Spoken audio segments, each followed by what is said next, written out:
Whether you're religious or not, I'm sure you've heard of that fateful day in 1517 when Martin Luther hung up a list of his complaints against the Catholic Church. But that event is just the tip of the iceberg. Today on Radio Free History, we're going to look at the political side of the Reformation and see just how much changed throughout Europe in the 50 years following. Think of an English schoolgirl from a movie.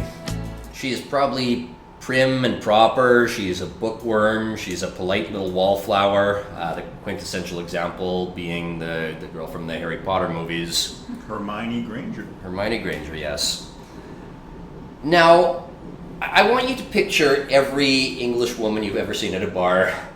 I'm going to wager that you have a very different picture in your head than Hermione Granger. It's not Hermione usually.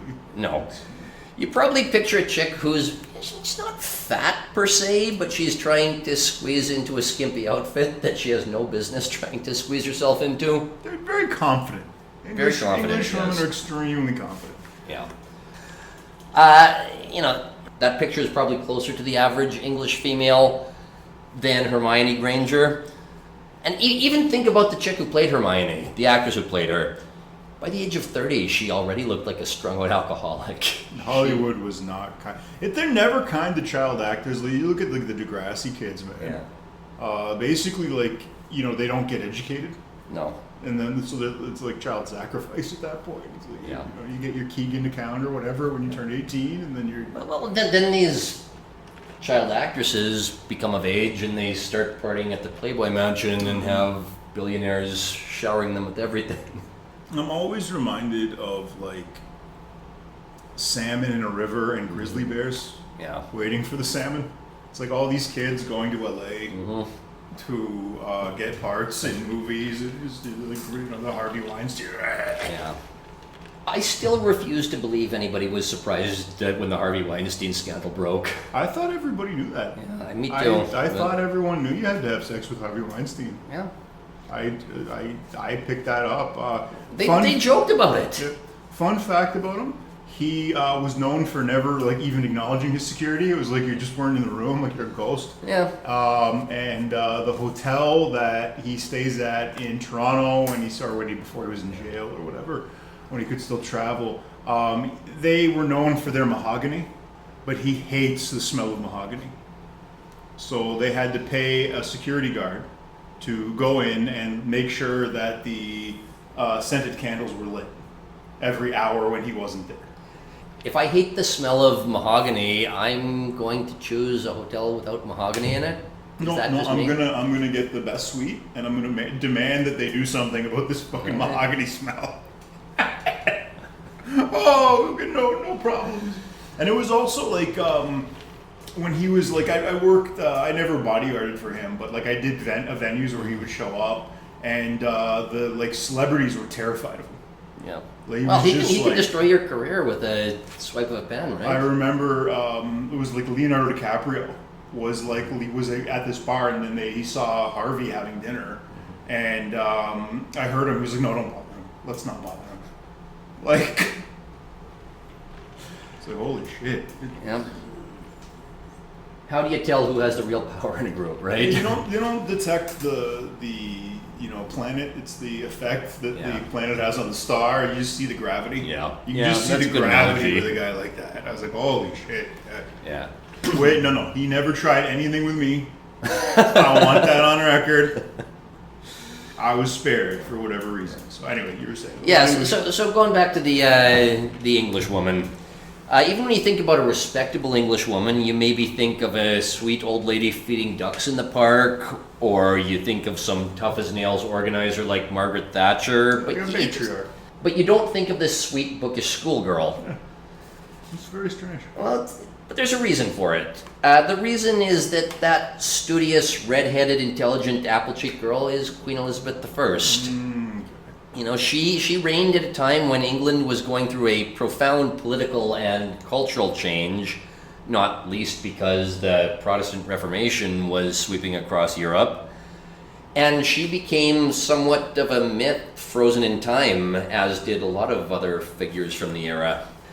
Yeah, the Tudor dynasty, it really only lasted 3 generations, plus when you think the Tudor dynasty, you only associate it with either Henry VIII or Elizabeth I.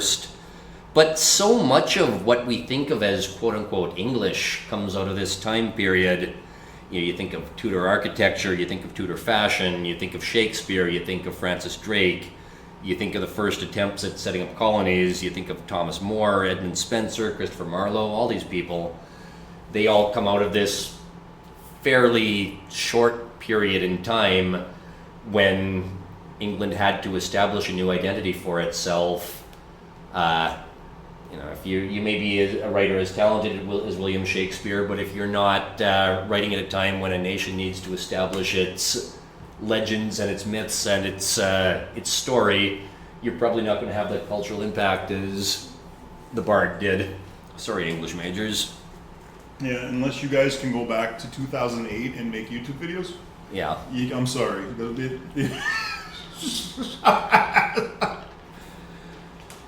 So, all these things and people I just mentioned, there's books with thousands of pages about any one of these things, let alone the entire Elizabethan age. Plus, when we start including figures outside of England who are still related to the Elizabethan age, we could spend an entire season talking about this. We could reformat this whole podcast to be just about the Elizabethan age, and we would never run out of stuff to talk about. That would be very niche. Yeah, it would be very niche. We'd corner the market on that. If there is a market. Actually, there's a guy. There's some Spurge. Yeah. Kudos to you, Spurgey. Yeah, I guess it's easy to saturate a market when there's only 3 people. What point am I trying to make with this? I was originally going to be talking about just one aspect of the Elizabethan age, specifically the spy rings. I thought it would be kind of cool to talk about the origin of essentially the James Bond archetype.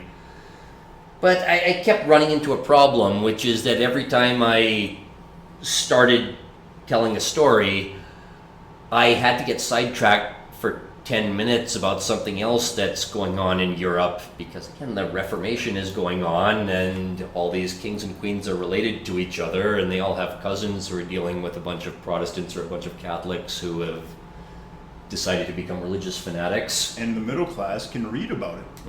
That so they can. What's happening next door matters, in your town, because somebody can tell you a story about it. So I very quickly realized that everybody knows who Martin Luther is. Everybody knows that he was a fat German who nailed a list of his complaints up to a door and pissed off the Pope.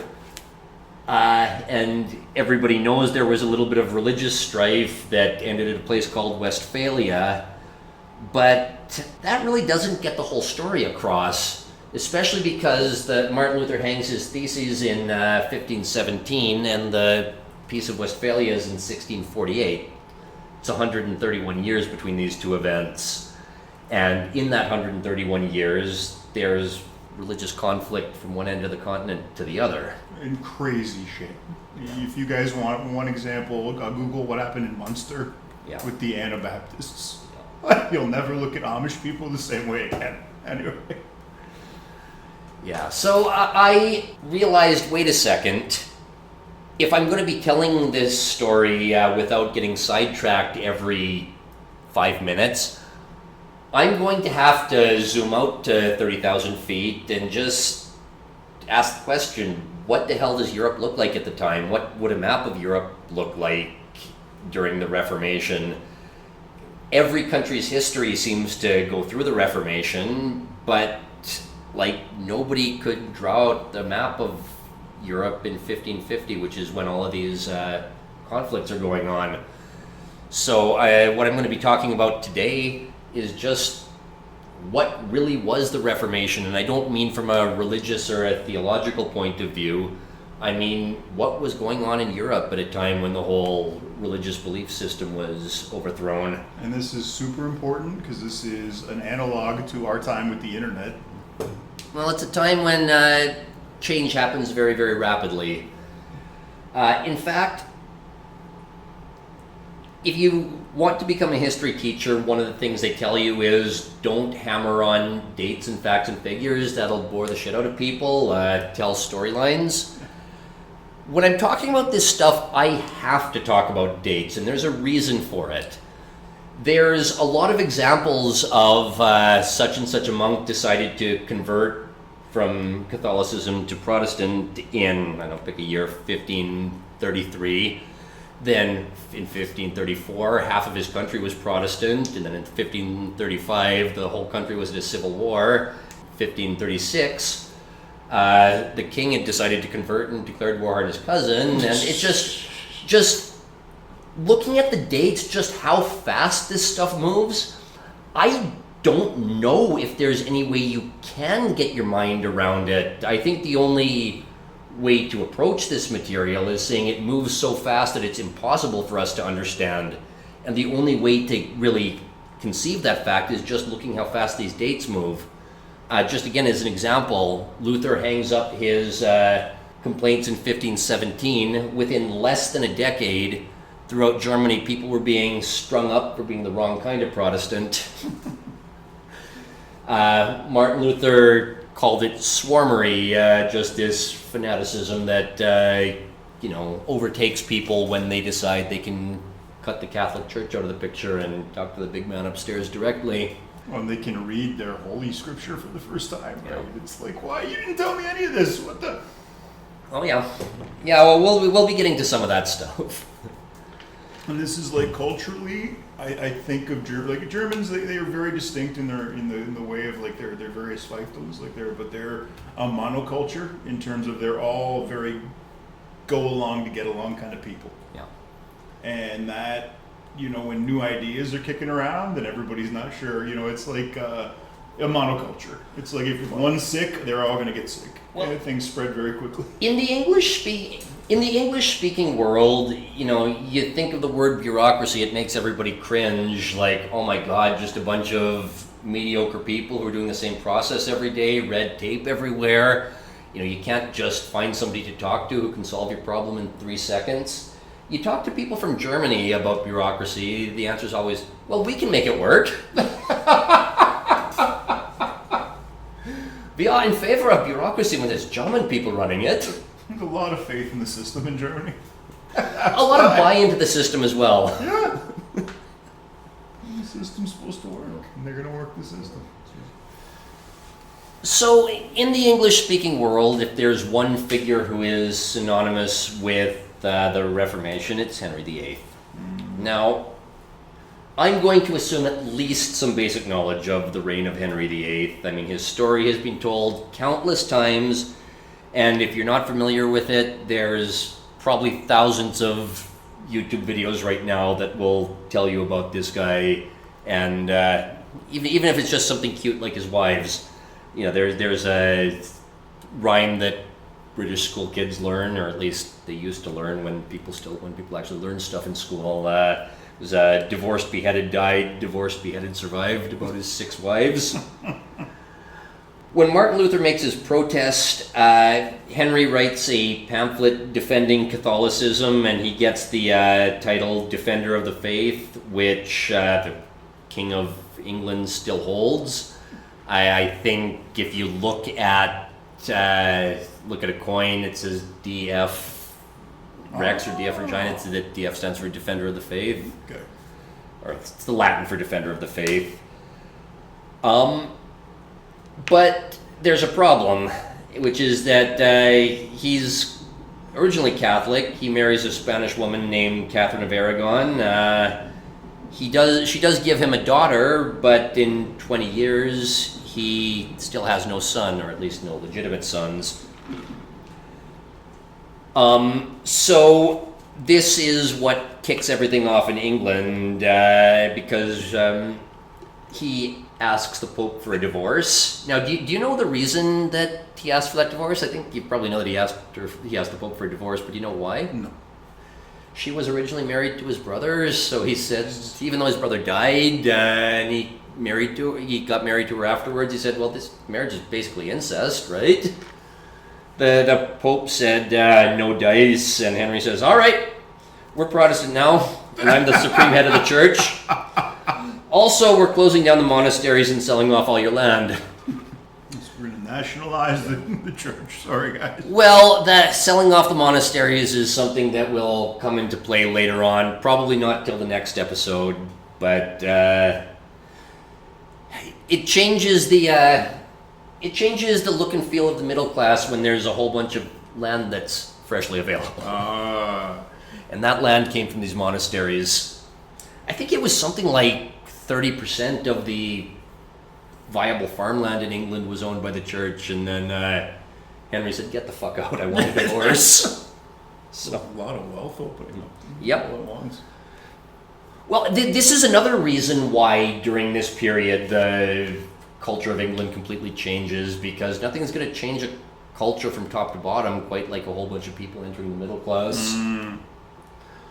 Or in the current year, a bunch of people exiting the middle class. Yeah.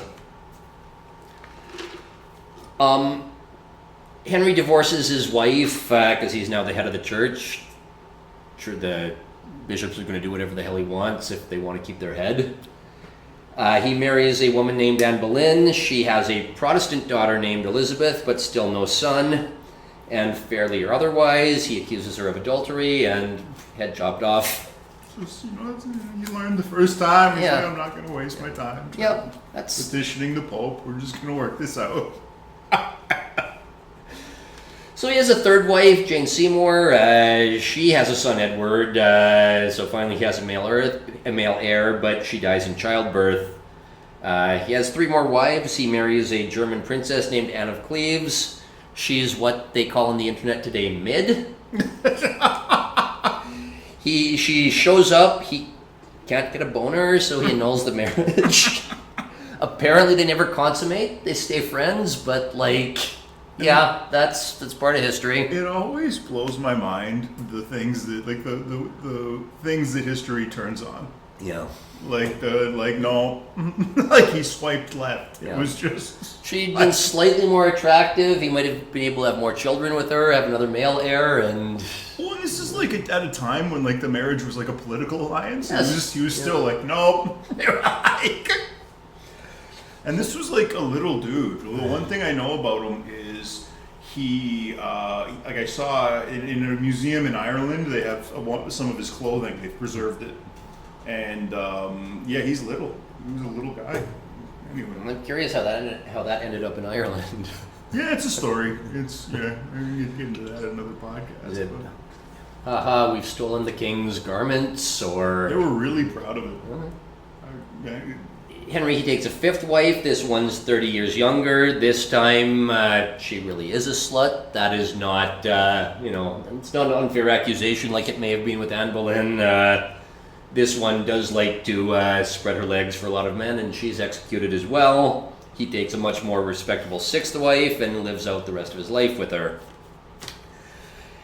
And, at some point, he executes his chief minister for treason and heresy. The executioner is inexperienced and uses a dull blade. That guy's last name is Cromwell, and that family will come back to haunt the monarchy in a big way in the next century. Also, in the last few years of Henry's life, he tries and fails to take some land in France that he views as hereditary, kind of the last echo of the 100 Years' War. And it's funny, if Henry's first wife had given him a couple of sons, he would have just been remembered as some mediocre king from the Middle Ages who tried and failed to take some land in France. But...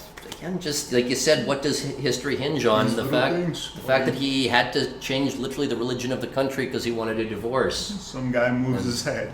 Yeah. History freaking changes. You see it on on the news. Edward, the son who Henry had, he takes the throne. He's only an adolescent at the time, but he and, more realistically, his handlers tried to take the country in a much more hardline Protestant direction under the tutelage of the Archbishop of Canterbury, Thomas Cranmer. But Edward's only a teenager, and when he's 15 or 16, he falls sick and dies, turning the throne over to his oldest sister, Mary, and this is the one from the from the first marriage, the Catholic marriage. After all that, ended up a woman on the throne anyway. Well, it's not even a woman; it's a Catholic, which is the bigger deal. And she is a hardline Catholic. Mother Teresa. Fucking. Well, she burned something like 300 Protestants at the stake because she says, yeah, my dad, he was a bit of an embarrassment, and no, we're not listening to some fat monk in Germany. We're doing things the old-fashioned. It's a good Catholic girl, burning the heretics. Yep. No, she's also known as Bloody Mary, and that's how she got that name. From. Yep. This is going to be kind of a confusing time in history because there's 3 or 4 women who shaped England at the time, and they all have the name Mary, so I'm going to have to... it's like the Bible. Yeah. There's a lot of Marys in the New Testament. Yeah. She marries the... I can't remember if he was still the prince or if he was the king yet, but he marries Philip of Spain. But he only visits England once. She gets sick and dies as well. Philip is going to live decades after this, and he's going to have a chip on the shoulder for the rest of his life because he thinks England should have been rightfully his. In fact, right now, Hitler is kind of the stand-in for a generic evil guy. Who did you compare things to before World War II? One of the people... devil? Well, one of the people who Churchill compared Hitler to was King Philip. So, just if you want to know how much this guy was going to terrorize England over the next few decades. But this is another one of these stories that just gets yada-yada'd over when they say, yeah, the church split into Catholic and Protestant. These are the real stories that go on. It was a bit of a fuss. We worked it out, lads. In some places, yes. In some places like Ireland. Have they ever worked it out? We're still working it out, I hope. Yeah. It's a beautiful country. Yes, it is. Oh, friendly people. I was in Waterford, and I'm walking down the street, and I finished my cup of coffee, and a guy came out and said, "Oh, I'll take that." Yep. Are you done? Let me throw that out for you. Yeah, Billy Connolly said about Irish people, he talked about his Irish cab driver. He told me a wonderful story, and I knew it was false because it was such a nice story. I knew he was just making it up on the spot. So. They're natural storytellers. I always wondered like how Irish people assimilated with all this prejudice against the Irish. Because most of us have like some Irish heritage if you go back, a few generations to when Irish people showed up en masse. And then I wondered how that happened, and then I saw Irish guys after the 2008 crash. They came en masse to Toronto, and I saw them in the bars. They have a way with the ladies, I'll say. They're very charming. Now, everything I just talked about Henry VIII, it's all completely true, and if you watch a biopic of Henry VIII, followed by a biopic of Elizabeth I, you'll see all the important parts of history. You'll see all the important plot points that I just mentioned and a few other ones. But there are some issues with this framing.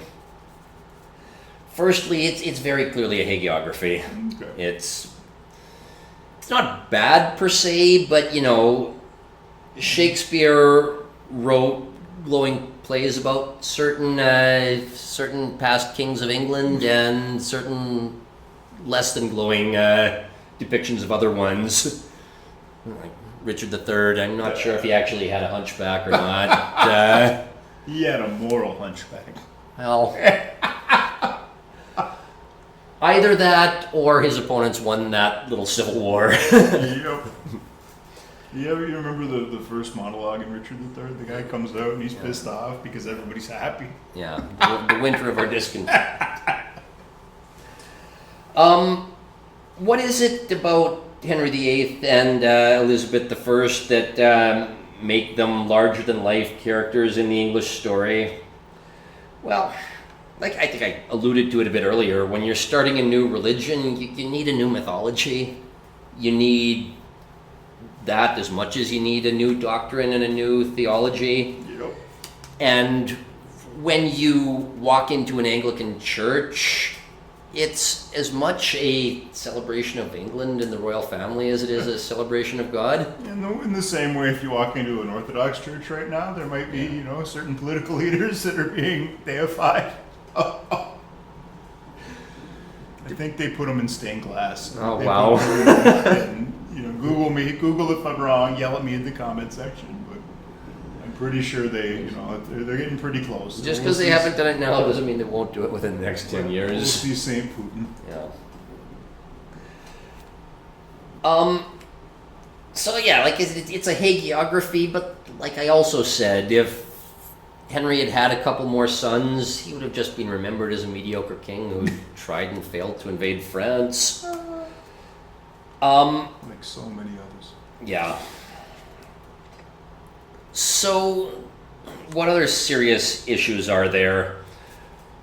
Well, if you go into Westminster Abbey, on either side of one of the hallways, you see Queen Elizabeth's tomb on one side and Mary Queen of Scots on the other.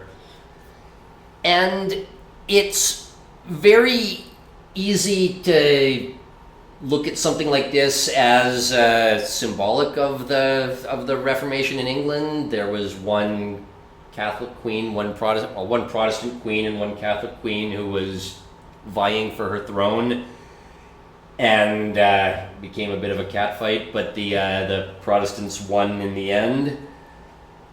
Again, that's a great story, and there's some great national mythos that comes out of that. But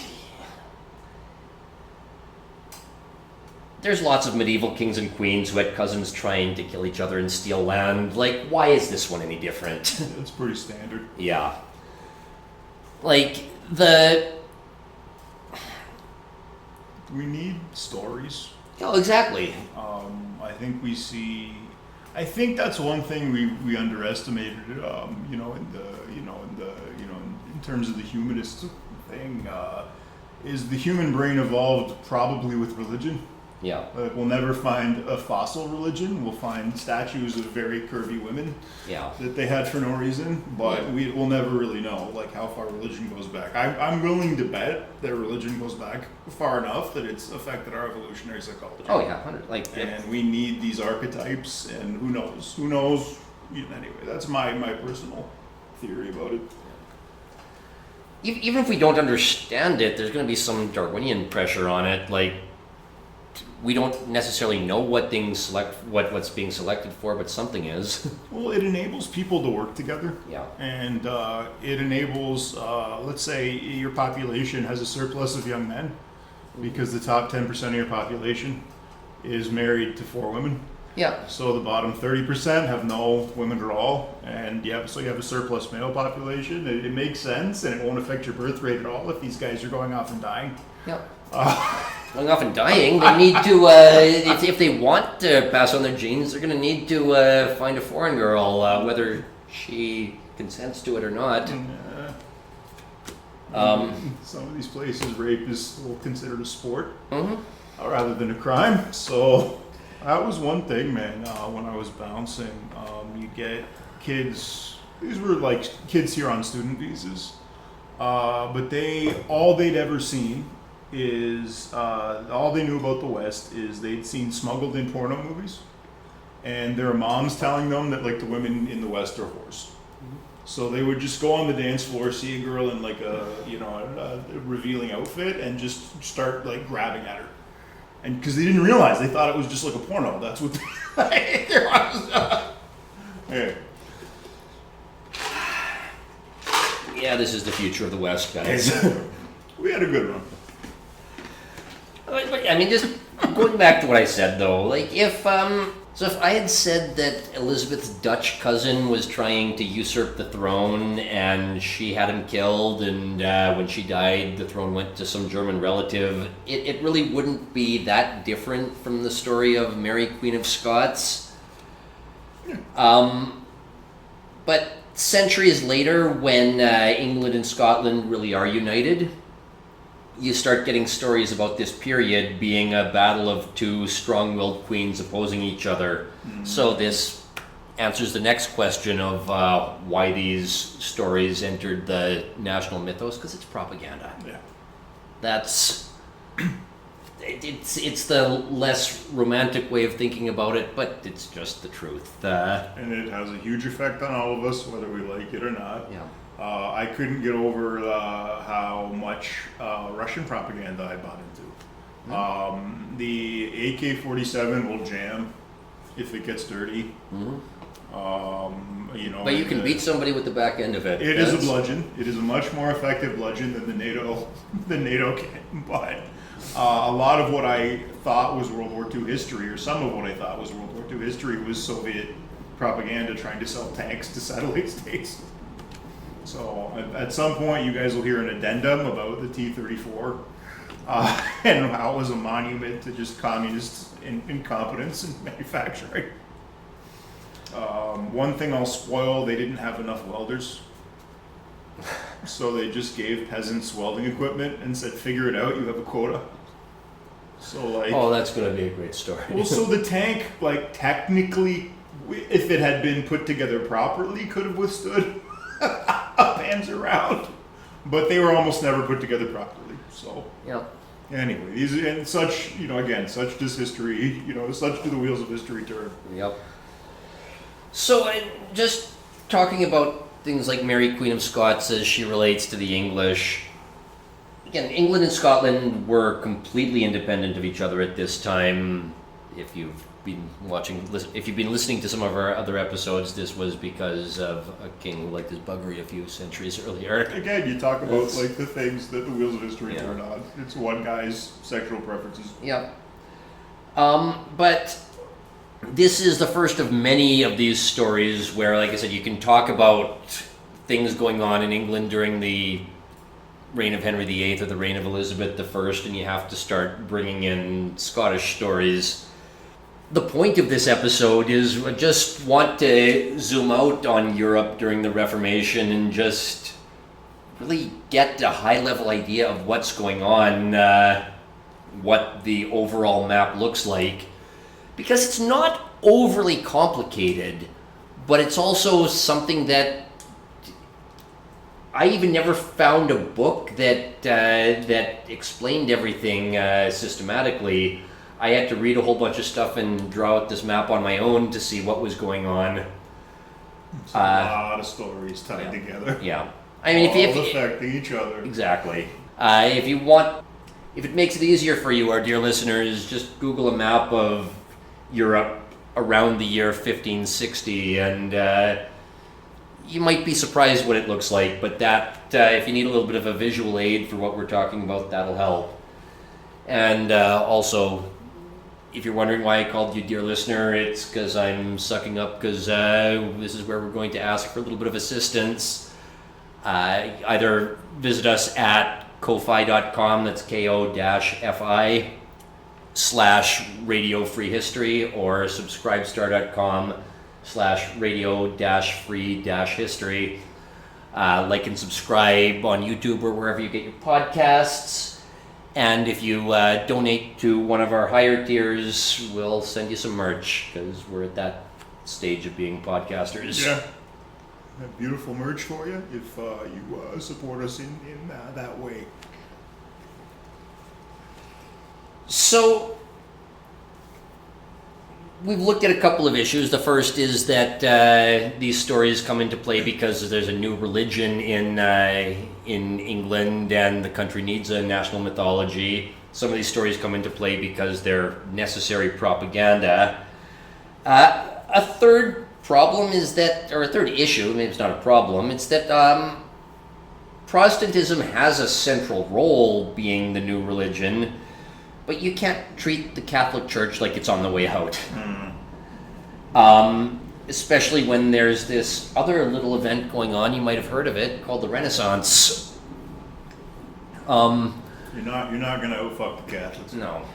Well, but again, you'll read stories about this period in history, you're either reading about the Renaissance, some sexually ambiguous Italians painting on the roof of the Sistine Chapel, or you talk about some fat alcoholic Germans hanging up his list of complaints. But these two stories are completely intermeshed with each other, so we're not just going to look at the Protestant side of things. We have to remember there's this whole Catholic side of things going on as well, and it's not just a nadir for the Catholic Church when they lost a bunch of influence. They're still producing a bunch of culture and a counter-reformation of their own. And that's another story. Yeah. Oh God. Oh, there's lots of stories there. You got to do the guy who saved music. Yeah. Yeah, I think that guy was during the Renaissance, wasn't he? Yeah. So again, our narrative is somewhat England focused because we're in the Anglosphere. Woo! But a lot of it's in reaction to events in Spain, in reaction to events in France, in reaction to events in the Holy Roman Empire. And it doesn't do us any good to frame the Catholic Church as something that's been vanquished or something that's at least passive. That's really, really wanting something is not the same as something happening. Yeah. But the number one issue, though, with the usual framing of the story of Henry VIII and Elizabeth I is that it makes it sound like the fundamental distinction is Protestant Catholic, but that this isn't Northern Ireland. No, the main issue in England is the very sequence of events I just mentioned. It directly causes a rift within the Protestants. And that rift, it isn't spoken about all that much, or at least not as much as the Protestant versus Catholic argument, but yet it causes a 10-year civil war. It causes a king to be beheaded. It causes waves of immigration to the Americas. It is the fundamental religion behind the American Revolution, and it causes the U.S. Civil War, and it colors the age of American hegemony that we live in now. This never seems to be emphasized in the story, at least not as much as I think it should be, and that's one of the reasons I need to make sure to frame this properly, because when we get to the story of the Elizabethan spy rings, which I know, guys, I'm long-winded, we're not getting to that for a long time, but when we get to that story, it's going to serve as an origin story of a influential but miserable group of people called the Puritans. Oh, I've heard of these guys. Mm-hmm. Anybody heard the term puritanical? Mm-hmm. It's these people. That is these people, yeah. So I may be showing my age here, but one of the early seasons of South Park had 3 episodes called the Meteor Shower Trilogy, where the episodes are self-contained, but they can be watched in any order, and they all at least loosely revolve around Mr. Mackey's meteor shower party. Some scenes appear in multiple episodes, or a scene in episode A gives extra context to a scene in episode B. For the boomers, for the older people, this was an homage to a trilogy of plays from the 70s called The Norman Conquests, about a bunch of middle-class English people in a house, and each play is set in a different room, and each play is self-contained, but sometimes characters in one play will hear an argument in another room, or which is a scene in another play, or sometimes a character will make an exit stage left, and which will correspond to an entrance in one of the other plays. That's kind of what studying Europe at this time is. You have all these stories that are going on in parallel, and every story has some characters that make a cameo in every other story. You follow one country's history, and it's, oh, by the way, Lithuania is at war with Hungary, and that's going to play an important role because the Lithuanian crown prince's half-sister is the heir to the throne of Denmark, or some shit like that. Jesus Christ. So, I mean, that's... I just want to say it's a good thing we don't just put people's, retarded kids in charge. I'm just... Yeah. Who's our prime minister again? Yeah, so again, that whole part of the storyline is hard enough to follow, the fact that everything is going on at the same time, but would you believe it, there's even an extra wrinkle on things which you have to keep track of. Remember, the year 1517 is when Martin Luther hung up his complaints. That is not that long after Columbus discovered the New World. Yep. So, again, in addition to everything, you have the kings of England, France, and Spain trying to figure out how much of this new massive land they want to conquer. It's a bit of a free-for-all. You have these conquest missions, you have these explorers, you have these pirates, and you have a whole bunch of wealth coming into the countries, that, particularly Spain, that managed to get there first and stake their biggest claims. So on top of the Reformation, you have this big scramble for the Americas, which plays a huge role as well. Jesus. So It's like the internet, and then also like people can get to Mars. There's a gold rush. Yep. Yeah. If there's one thing I want to get across here, it's just nobody really understands the Reformation. There's just too much shit going on. History professors, they'll tell you that, it's a challenge to balance narratives with dates and hard facts and figures, but like I said earlier, I don't think anybody can really understand the narrative of what's going on. Like, just the speed at which the religious events unfold, plus all these wars that are going on, plus the discovery and conquest of the New World, I just don't think it's possible to truly empathize or put yourself in the shoes of these people. This is why I'm taking the 30,000 foot view, is because if it might not be possible to put yourself in the shoes of these people, at least you can think about what's going on the grand chessboard of Europe. If anything I'm talking about seems to interest you, but I'm glossing over the details, please, I encourage you. We live in the age of YouTube. You don't need to listen to some arrogant history major tell you he knows more than you because he spent $100,000 on a useless degree. Go on YouTube, find as many videos of this stuff as you want. So we're going to start this story in the year 1516. There's a man named Carlos, or Charles I, who becomes the King of Spain. Okay. Who is this Charles guy? Well, first of all, he is the grandson of Ferdinand and Isabella, the people who sent Christopher Columbus across the ocean blue. Okay. Also the ones who kicked out the Muslims, Ah, starting Spain's golden age. I'm not saying that had anything to do with. Yeah, yes, I'm saying that had something to do with it. Their firstborn son, the crown prince, he dies. So when Isabella dies, their daughter Juana la Loca, which means Joanna the Mad or Joanna the Crazy, she becomes the Queen of Spain. And when Ferdinand dies, this young Carlos kid becomes the king. So Ophelia is Basically, yes. Oh, God. But Charles isn't Spanish, he's Flemish. Oh, wow. And yeah. It's like being from Quebec. Yep. You got a chip on your shoulder. Well, Charles's father is a guy named Philip the Handsome. So Philip the Handsome marries Joanna the Crazy. There's a parable in there for the modern age. So the other important thing is that all these people, they belong to a very famous family called the Habsburgs. Oh, okay. People known for inbreeding and big jaws. Funding the 30 Years' War. Charles's father, this guy Philip the Handsome, he's a Habsburg. He is the son of Archduke Maximilian of Austria and Mary of Burgundy.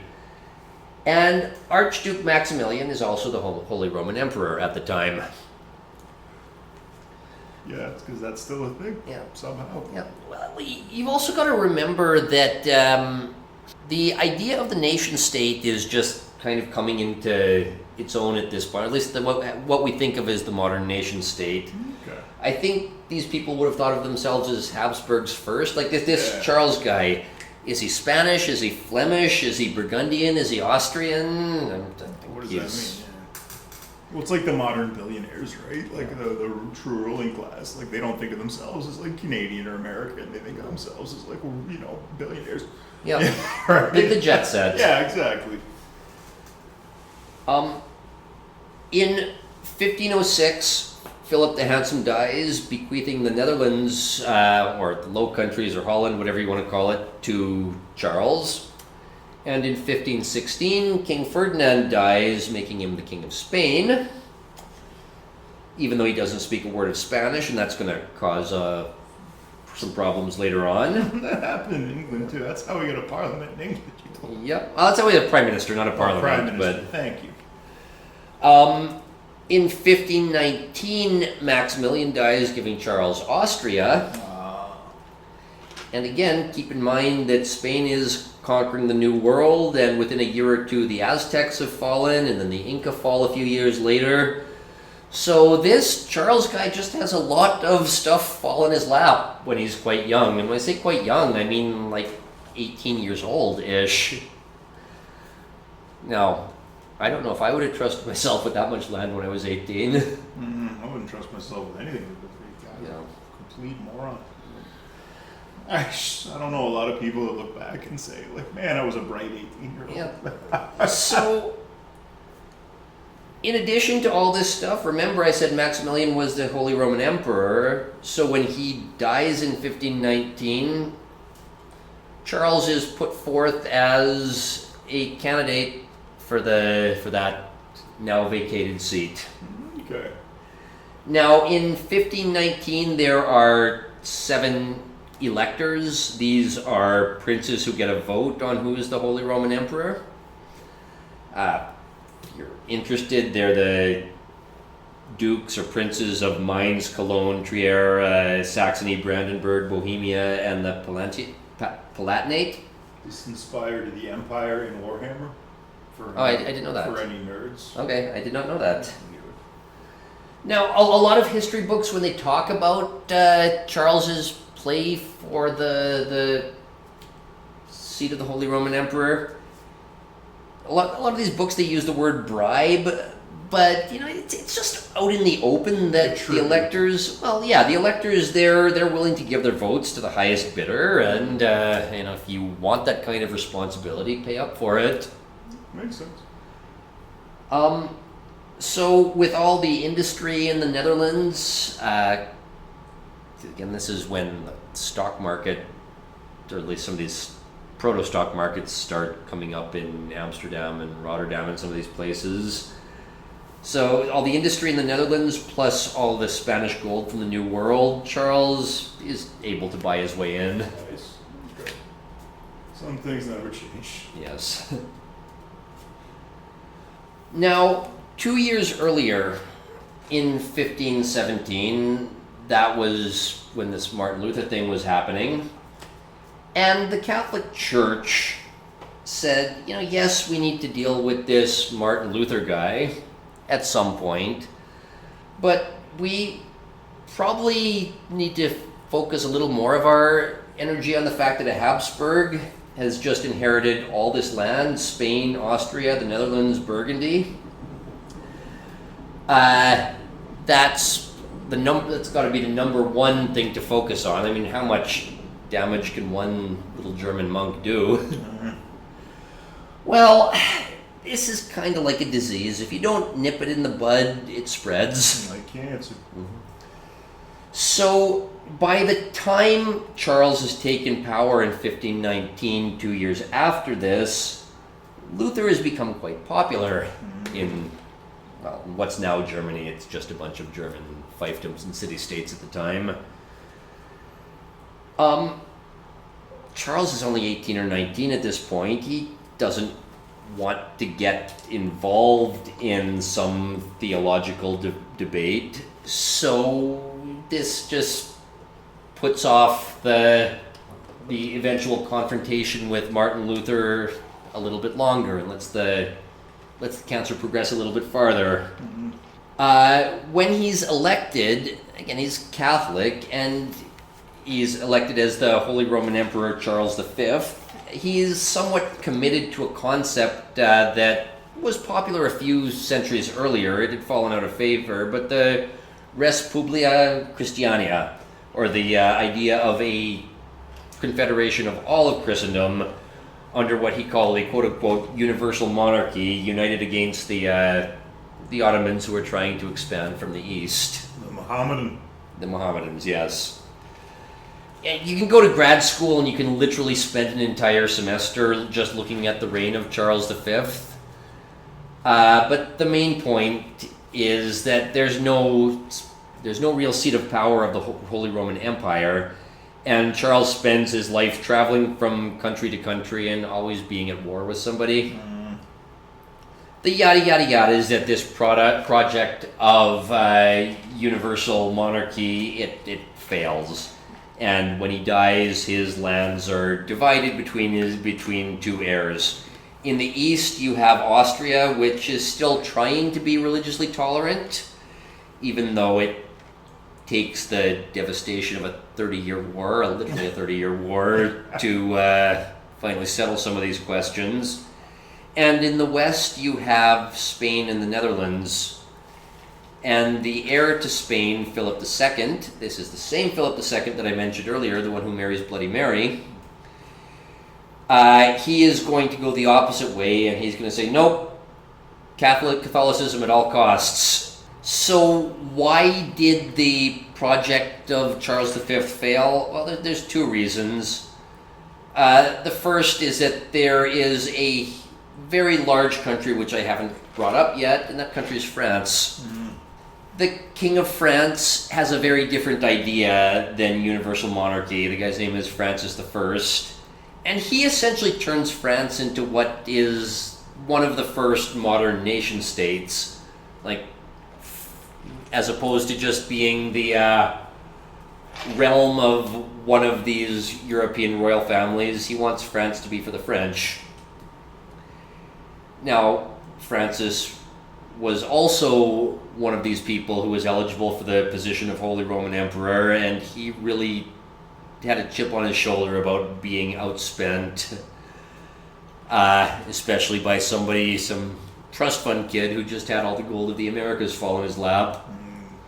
So Francis and Charles, they have it out for each other for the next several decades. At one point, Charles tells Francis that he wants a duel.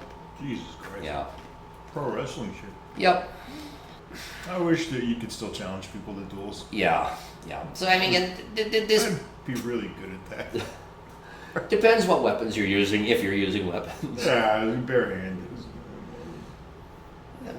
I have certain advantages that disappear if a knife comes out. Move to certain parts of Ireland, and that's where you have the equivalent of duels with bare hands. Oh, it's bare knuckle boxing. You Yeah. wouldn't be able to grapple. Not legally. That's fair. Very fair. Yeah. So yeah, this personal beef from Francis of France is one of the reasons that Charles's project didn't work, and the second bigger reason was Martin Luther. That, like I said, 1517 was the year that he hung up his theses. Normally the church would have just been on this guy, told him to repent or be burned at the stake. And in normal times, there would have been some closed-door discussions. Martin Luther would have repented to the public, but the church would have incorporated some of his suggested reforms. Italians would have had a little chat with him. Exactly. Yeah, there would have been some papal bull that was issued, and he would have been remembered in the annals or chronicles of history as one guy who suggested a few reforms. But there's a guy named Erasmus of Rotterdam. He's a fellow troublemaker intellectual who he knew how to always walk right up to the line, but never cross it. It's a skill. Yeah, he never fell out of favor with the Vatican, but he did things like he wanted to have the Bible translated from Latin so that the common man could read it. He had a little more flair for politics than certain other people did. But this Erasmus character, he's the one who insists that Luther should be able to make his case before the emperor. Wow. This 19-year-old emperor. I guess maybe he's 20 or 20. He's young. I don't know exactly how old he is. But he's young and he's a bit green. So he decides that, hey, let's just summon Luther to the Diet of Worms so that he can plead his case. And this just makes Luther's popularity explode. So you're supposed to be giving a guy a show trial. This is supposed to be a tool in the arsenal of a king, the show trial. They screw up the show trial. This is a complete failure, and Charles now has to declare him a heretic and ban his writings. And we all know how well that went in the age of the printing press. So we now have a Holy Roman Emperor beefing with France. You still got people burning books in the age of the internet. People burning books in Canada 4 years ago at the residential schools. They called it purification ritual. That's how far we've come. Jesus. We have a Holy Roman Emperor. Now he's beefing with the King of France. We have Protestantism spreading through Germany like wildfire. And the French, anytime they want to undermine the Holy Roman Emperor, they just need to provide a few resources to these Lutherans and make life extra difficult. And let's be very clear here. They were willing to get violent, especially when they had resources to do it. Like the Houthis. Yeah. But the French, like I said, there's a whole bunch of these storylines going on. The French don't get to sit back and laugh at the Germans stringing each other up. No. In less than a decade, you get a new strain of Protestantism that springs up in Switzerland, a much more serious, austere, and ascetic strain. And this is the strain that becomes popular in France. There's a man named Ulrich Zwingli in Switzerland. He's a chaplain for the Swiss mercenaries. And the Swiss mercenaries were a significant part of the Swiss economy. To this day, the Pope's bodyguards have to be Swiss. Yep. That's how quickly the Vatican changes. Yeah. No, Zwingli was vocally opposed to the fact that so many of these good Swiss men were dying fighting for wars where their brother was being paid to fight for the opposite side. And in 1519, he takes Luther's lead and he starts preaching on scriptural authority as well. Would it have been could it have been just a different strain of Lutheranism? It might have ended up that way, but Protestants don't roll that way. In 1522, Zwingli, he defies the church and decides to eat meat during Lent. It's called the Affair of the Sausages. Jesus. We're not a serious... Look it up. No, we're not a serious species at all. We're not a serious group of people. We're just not. In 1523, Zwingli gets the city council of Zurich on his side. Again, this is what I'm saying earlier, the fact that just these dates move as quickly as they do. 1522, he decides to eat sausages. In 1523, he has all of Zurich on his side. And in 1522, they start destroying every religious icon in the city. Then you start having the intercanon wars. And it really doesn't take long before something like that leads to a schism. Because in 1529, Zwingli meets Luther, and they officially break over a disagreement over what communion bread actually is. Jesus, oh God. Yeah, no, literally the transubstantiation. Well, the Lutherans don't believe in transubstantiation. They have another similar word for it. I can't remember what it is. Again, Aspie's put it in the comments section. They believe that Jesus is the bread in the same way that Jesus is God. Like usually symbolic. Not quite. Well, it's not even just symbolic.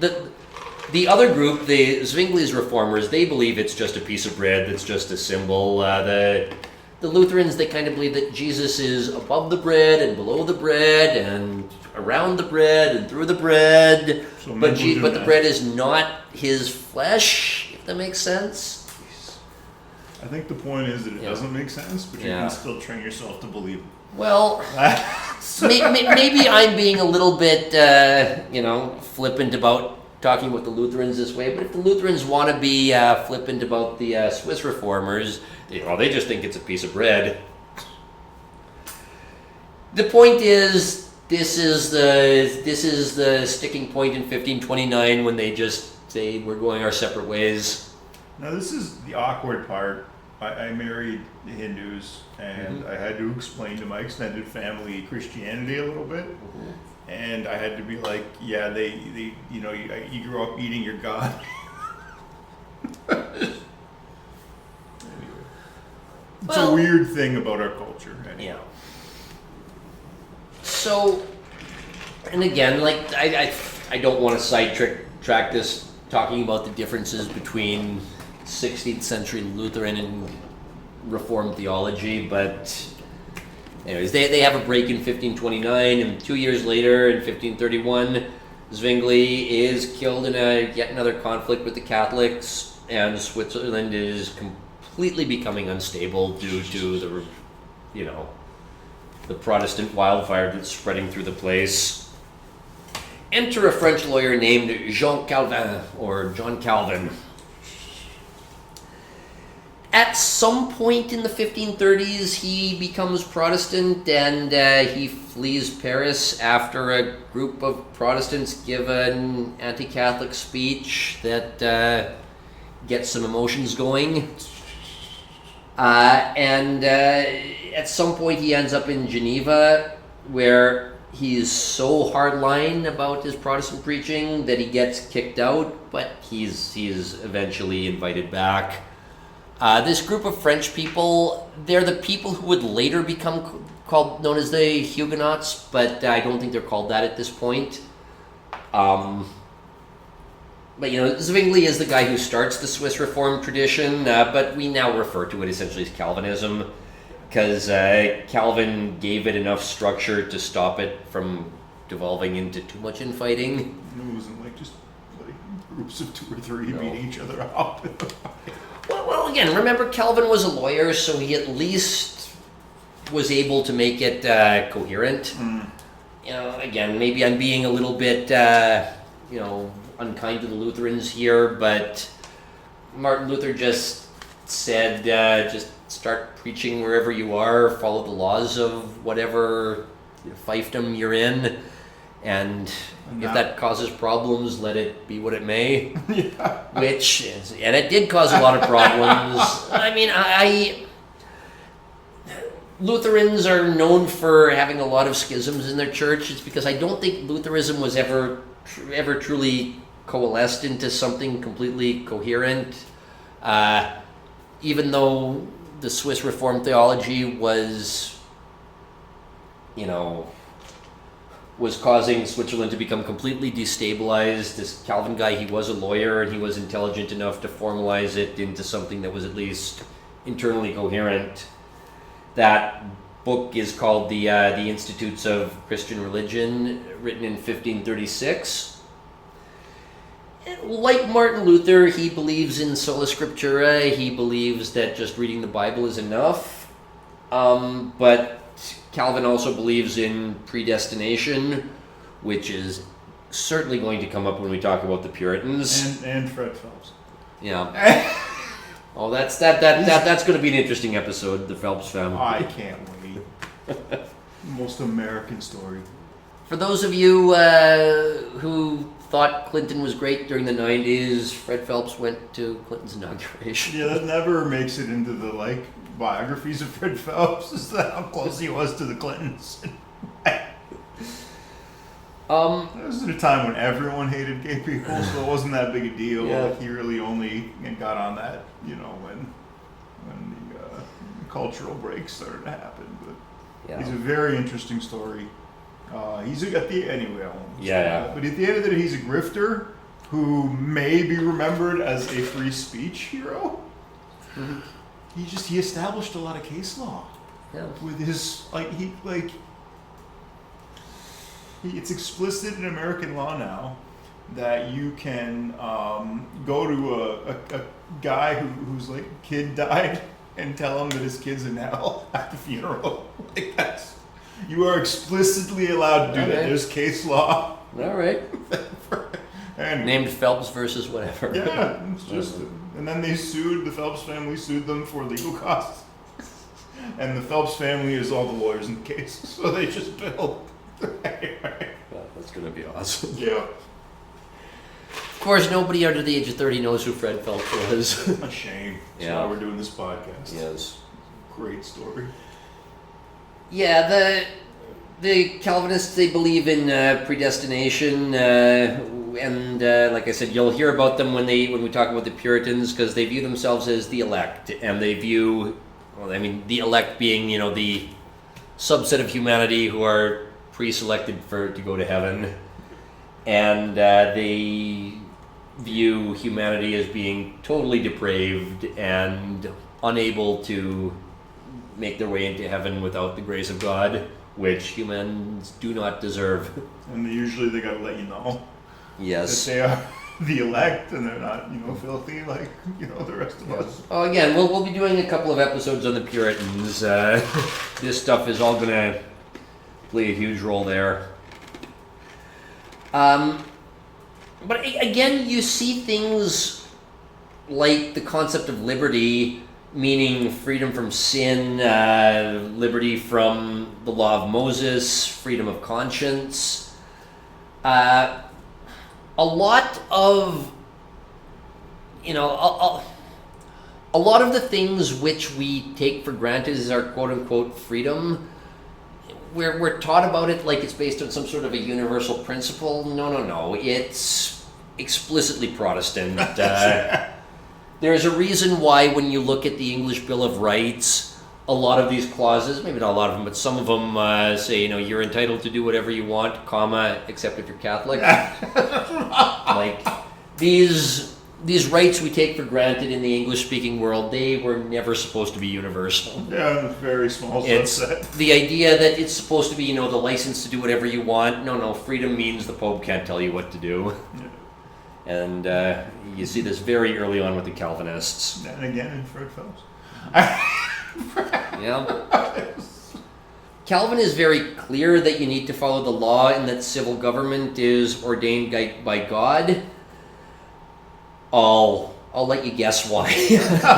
I'll let you guess why Calvin had to make it clear why you have to follow the laws of the land.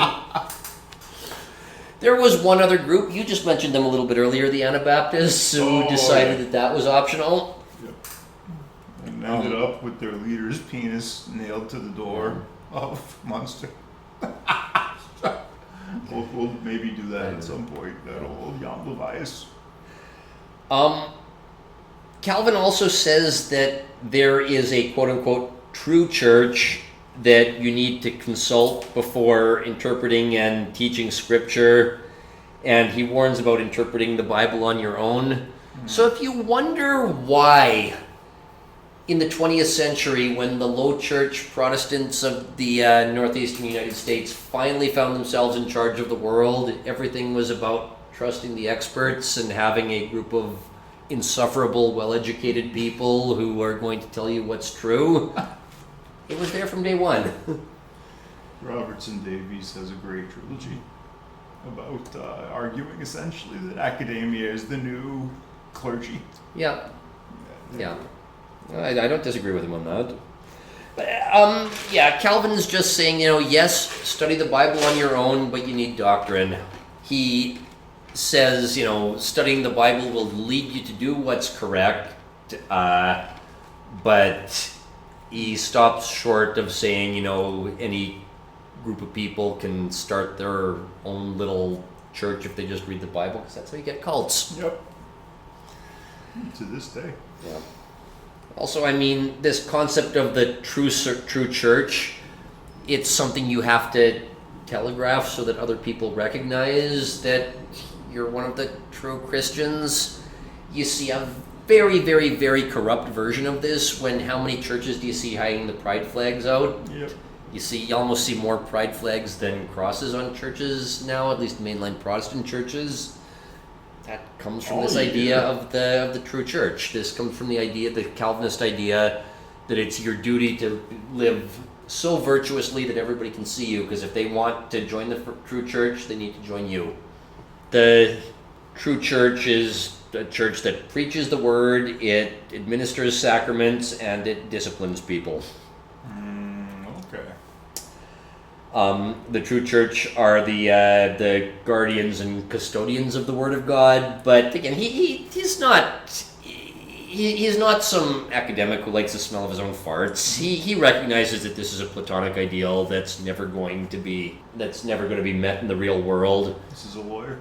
He is a lawyer, yeah. But he, like I said, one of the things he mentioned is a proper church can discipline people, and one of the things that he writes in this book is how churches need to be organized and structured. This is in a document called Les Ordonnances Ecclésiastiques, or the Ecclesiastical Ordinances. Part of it is you have to be able to police each other. You have to have public censure, you have to have public morality, you have to have a council of elders who call people out, you have to address doctrinal errors with discipline. And Geneva, where Calvin was, it's a model of governance and discipline. And once Calvin takes over and puts his rules in place. This is interesting because it's from a psychological perspective.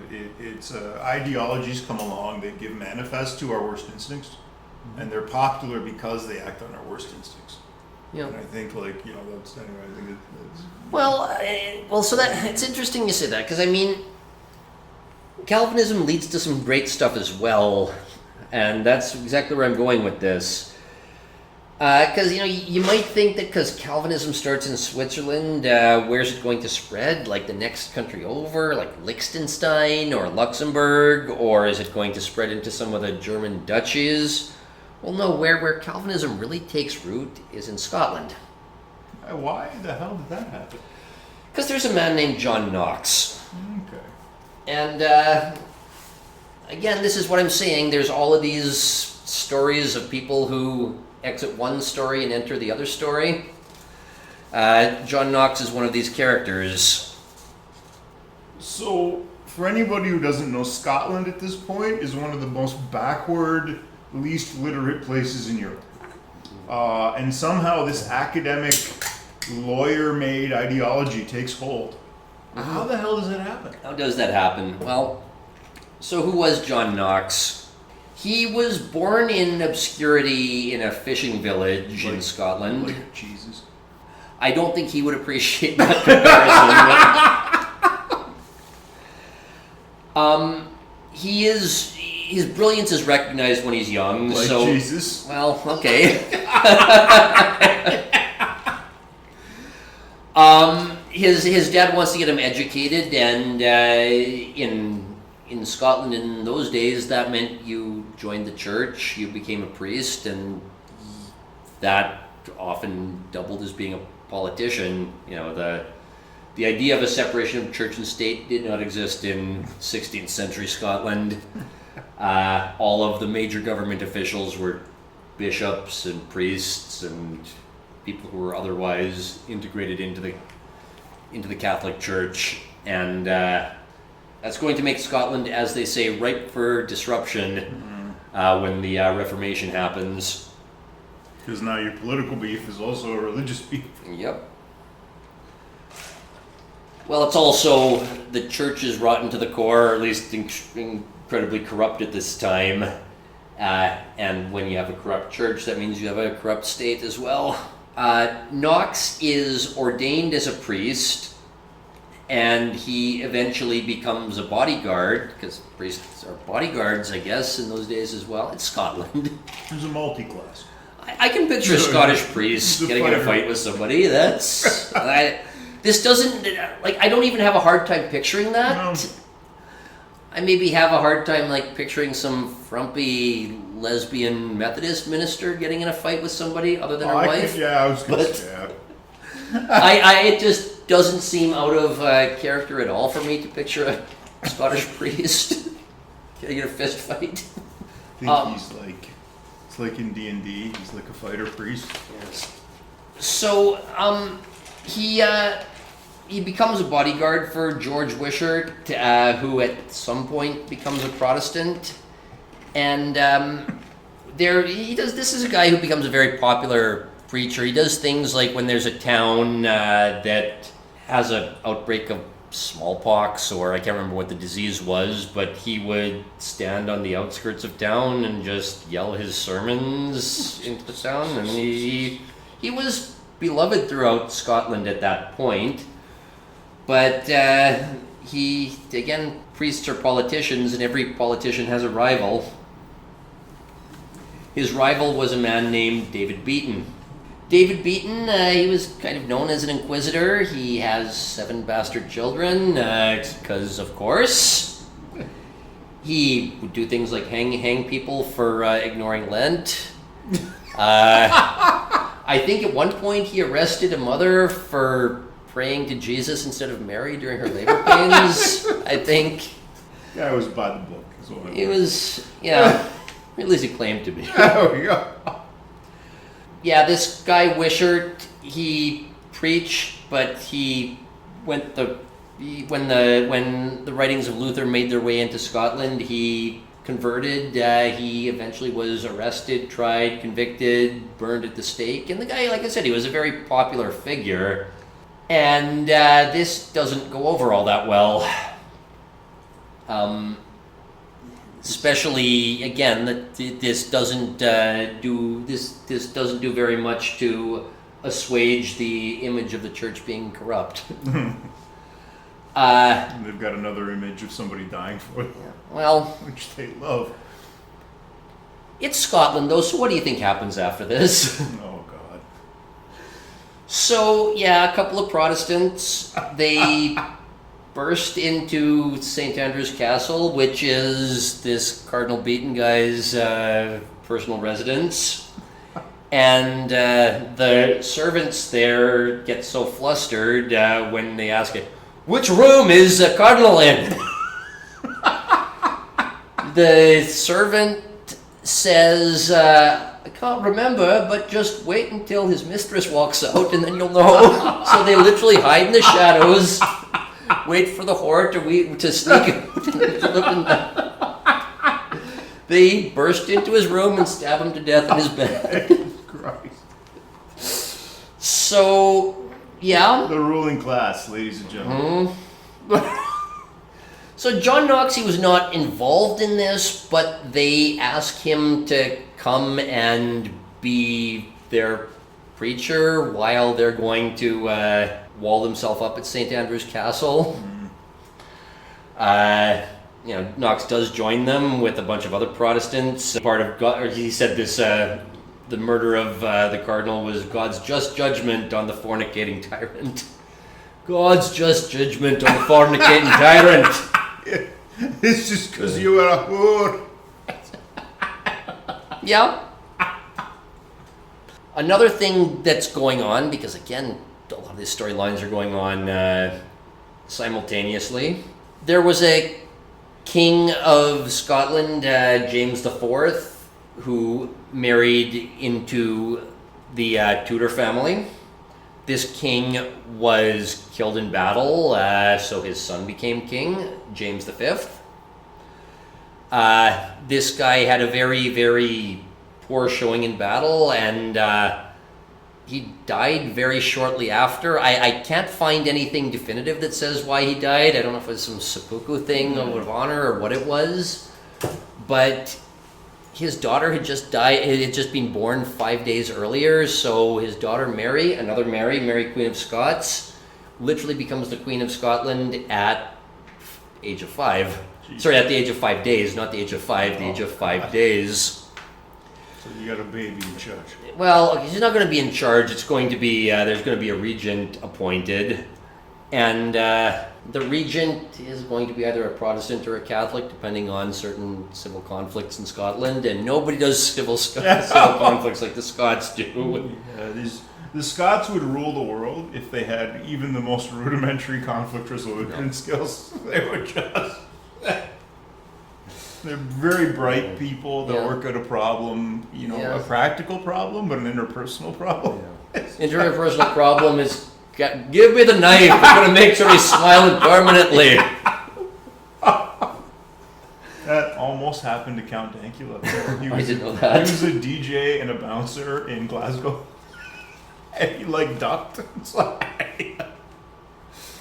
And that's the only reason it's I didn't know that. Flashed face. So, Mary, she has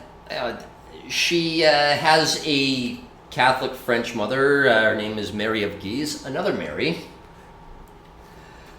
Mary, Queen of Scots. So this is the daughter. The daughter who is officially the queen in infancy. First of all, there's a period of civil war called the Rough Wooing, because this is when Henry's son had just been born. Henry's son is 5 or 6 years old, and certain Protestant factions want to make sure Mary gets married to the future Edward VI. So the English forces and the Scottish forces chase each other around the countryside in the Rough Wooing to see if they can get these two children married. Like a Tom Thumb wedding. Yeah. So that doesn't work out, and Mary gets shipped off to France at the age of 5, where she's raised in the French court, and eventually Catholic. Yeah, she becomes Catholic. She does marry a guy when she's a teenager who becomes the King of France. So she is briefly the Queen of France, but he dies a couple of years later because, again, ages, this just happens. People just drop dead. Thank God for a hospital. We talk about, one of the quote-unquote advantages of democracy being you don't have permanent leaders. There's a lot of turnover. That doesn't seem to be a problem in these days, in the days of absolute monarchy. If you want to be in the ruling class, you gotta forego modern medicine. That's the rule. That's what we haven't figured out yet. I'm happy to have that. You gotta spend 1 month on an island with a bunch of weapons with the rest of the ruling class. At some point, the Catholics get the upper hand, and Mary, Queen of Scots' mother, Mary of Guise, the French woman, becomes the regent of Scotland. So she's the one who's really in charge, or at least she has the last say on things. And she is the one who calls in the French army when these Protestants storm into the cardinal's bedroom and stab him to death in his bed. Jesus. At the castle, remember this John Knox guy? They ask him to come be the preacher. This is one of his first public sermons with a large audience, and he's a total fire and brimstone style. He preaches on the book of Daniel about the writing on the wall. The writing on the wall! He talks about how I don't know if you're familiar with that book, but it talks about the Antichrist and a lot of stuff in the New Testament references it directly. Okay. So Knox is saying that the Pope is the Antichrist. But this is where he gets his reputation at first as just being a hardline, take no shit, just read the Bible preacher. Who, again, later on in his life, this is going to literally change the culture of Scotland, or at least of one part of Scotland. Take note, everybody. Yeah. This is how culture changes sometimes. Yeah, one crazy guy. Yeah. Again, the Protestants, they thought that because Henry VIII had converted over to Protestantism, they thought that he might send the English army up to protect them. No such luck. Mm-hmm. The French army eventually storms the castle, a lot of these Protestants are killed. A lot of them, including John Knox, is taken, and he becomes a galley slave for a year and a half. Like Wow. literally, like rowing on the boat. Oh. Yes. Yeah. Again, also a lot of these historical figures, they have horrible times when they're younger in life. This Literal this galley happens. slaver. Yeah. Yeah. This was like this was a galley slaver. You this is one of the few times you want to be like harvesting sugar cane in South America. Like that's the mortality rate of these fuckers like was very high. Yeah. So that's part of John Knox's life. Like I said, Edward, the King of England, the one who takes the throne after Henry VIII dies, he's still a kid, but he's being raised Protestant, and he's being raised in a much more hardline version of Protestantism. Okay, things are taking shape. His handlers, they negotiate the freedom of these Scots who were taken on as galley slaves. You know, they're taken back to England to be part of what's sometimes known as the Cambridge Reformation. Under Archbishop Thomas Cranmer, they're preaching things like perfect redemption and grace. And Knox gets, a gig preaching. He's getting paid out of the treasury. He preaches for the king at one point, the young king, but. The guy just is that much of a zealot. He doesn't want to be a bishop. He doesn't want to do anything that would remind him of the Catholic Church, to the point that he gets pissed off at the Anglicans because they kneel for communion. It's always something. People took this very seriously, and religion is what animates a culture to do great things, but, they took the bread seriously back then. Man, maybe I shouldn't be flippant of saying that. Maybe that was the secret. They took the bread seriously. This was a learned age. We do not live in a learned age now. When you look at the Muslim world, where there's still horrible religious sectarian conflict, and it's I see a lot of that in European history, around this time. You have to see this, this intense Catholic Protestant. Yeah. So. Knox says, I'll be a preacher, but I want you to just send me off to some backwater village so that I can preach to the unwashed masses who need saving, even though he believes in predestination. So he gets sent to Berwick-on-Tweed, a hive of scum and villainy. Being a slave was not bad enough. I want to go live in a hole in the rain, preach to the illiterate. Well, yes, that's what happened. I don't know. I don't make up history. I just read it. I just talk about it. People call this aesthetics, and they forgo earthly pleasures because they think it's holy. Yep. I'm seeing that archetype here. Yeah. So, all is good, but remember I said earlier, Edward, he only is king for a couple of years, then he dies when his big sister, Mary the Catholic, takes the throne, and John Knox is like, oh shit, I'd better get out of here before I end up burned at the stake as well. He had a line there that said, after the death of the virtuous prince, the light of Jesus Christ has been extinguished. Wow. He calls her an idolatrous Jezebel. The Scots have a reputation for no bullshit. This is, certainly a manifestation of that. There was one point during the Middle Ages when, the Scottish and English diplomats or somebody, they were trying to negotiate peace after a war. Can't remember exactly what was going on, but the English guy decided to insult the Scottish women, and the Scottish response was, English women are whores with mediocre men in private. Scottish women are whores with great men in public. So if you want to know just the level of honesty that these people have. Yep. It's our best and worst trait as people with Scottish heritage. Yeah. So John Knox flees to the continent. Some of his friends stay behind in England, and some of them get burnt by Bloody Mary. And John Knox ends up in Geneva.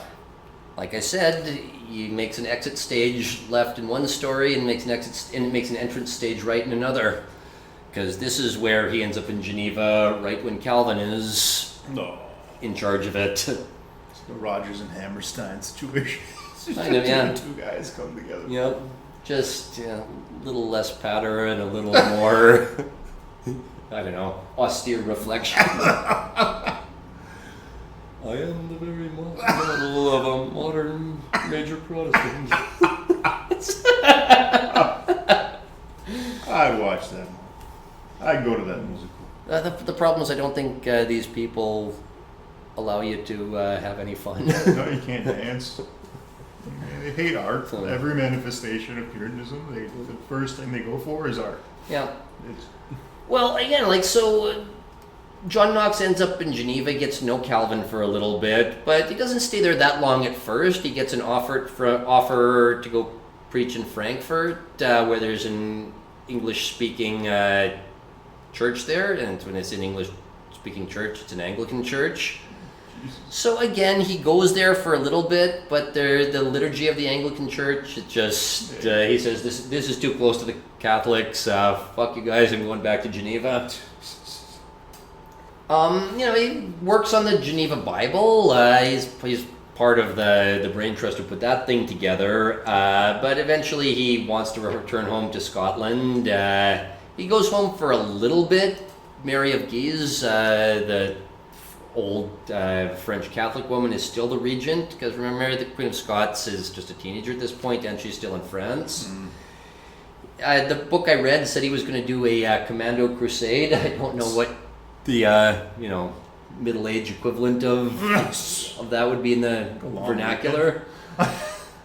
But he does make some friends in high places, including James Stewart, who is the illegitimate half-brother of Mary Queen of Scots. Good friend to have. Now, certain academics in the modern world hate John Knox because of some of the things he said about women. This is when he says it, because what's happened in his life, he has to deal with Mary of Guise, the one who called in the French army on him. He had to deal with Bloody Mary, who burned all his friends at the stake. Mary Queen of Scots is going to be the actual queen, who he's going to butt heads with her as well. And even though Elizabeth is Protestant, Elizabeth was pretty cool, but she's a tyrant as well. So basically, all of John Knox's life, he's had to deal with women in charge of everywhere he's lived, and he just thinks, oh, it's a biblical punishment to have women in charge. So in 1558, he writes something that contains the line, the monstrous regiment of women. So again, certain academic circles in the modern era I can see that. don't appreciate this guy's writings. I can see that not flying. Yeah. In the quarterly. So in 1559, he does get called back to Scotland. Mary of Guise is old and ill, and John Knox is told that he'll be killed if he keeps preaching, but he doesn't care. He's a zealot, and he goes to the countryside and he creates a Protestant revival. And this is what I was saying earlier, that it's just, I don't think it's possible to conceive how fast everything spreads. Because the next year, in 1560, the Parliament passes the Parliament passes a law making the Scots Confession the official religion of the land. So John Knox comes back in 1559 against the will of the Queen Regent and starts preaching at a time when the army is literally after him, and within a year, the Parliament is accepting his religion as the law of the land. If you can imagine what that's like, good on you. You'd probably be a really great storyteller. I'll just be honest, I can't.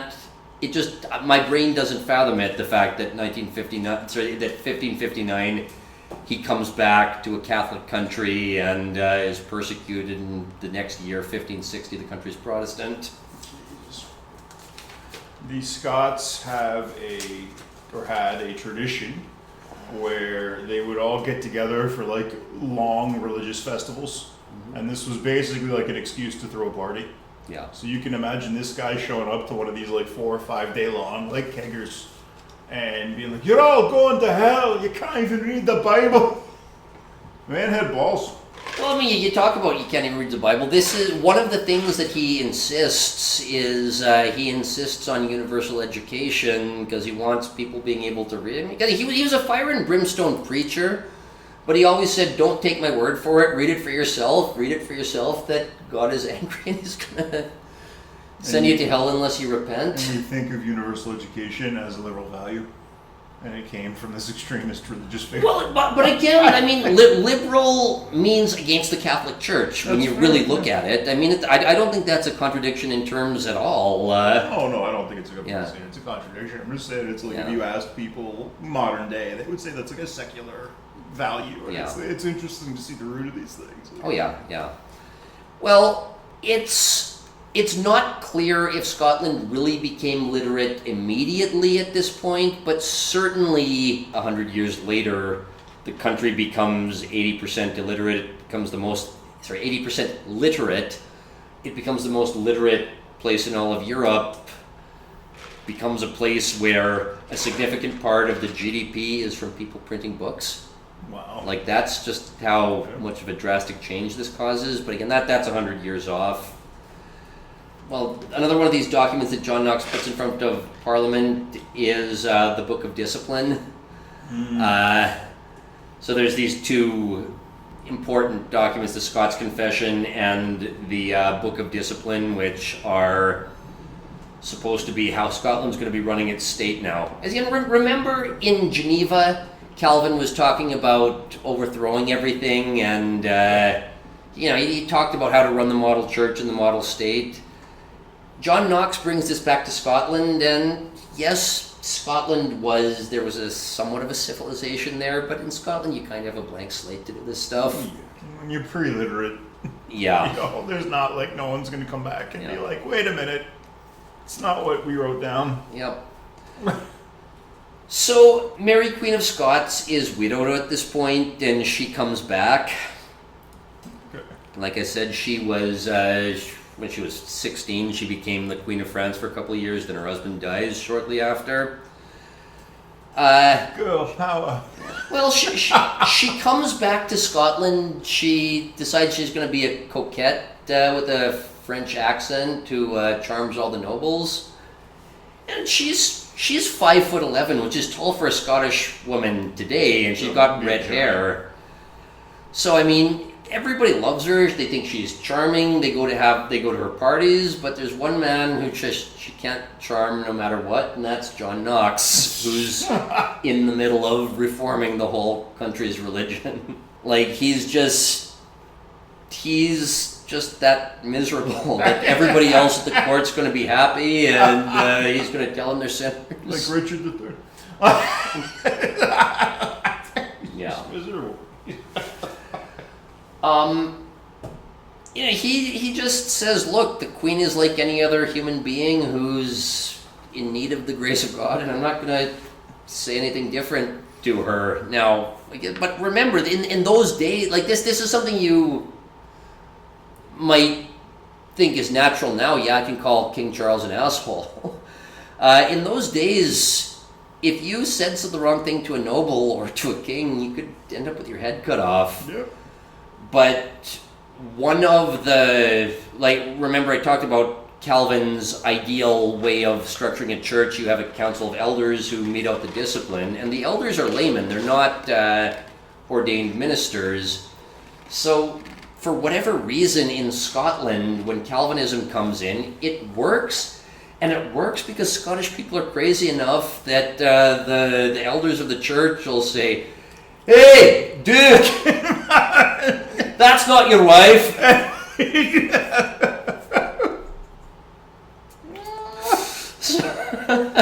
The Scots have a way of speaking truth to power. Yeah.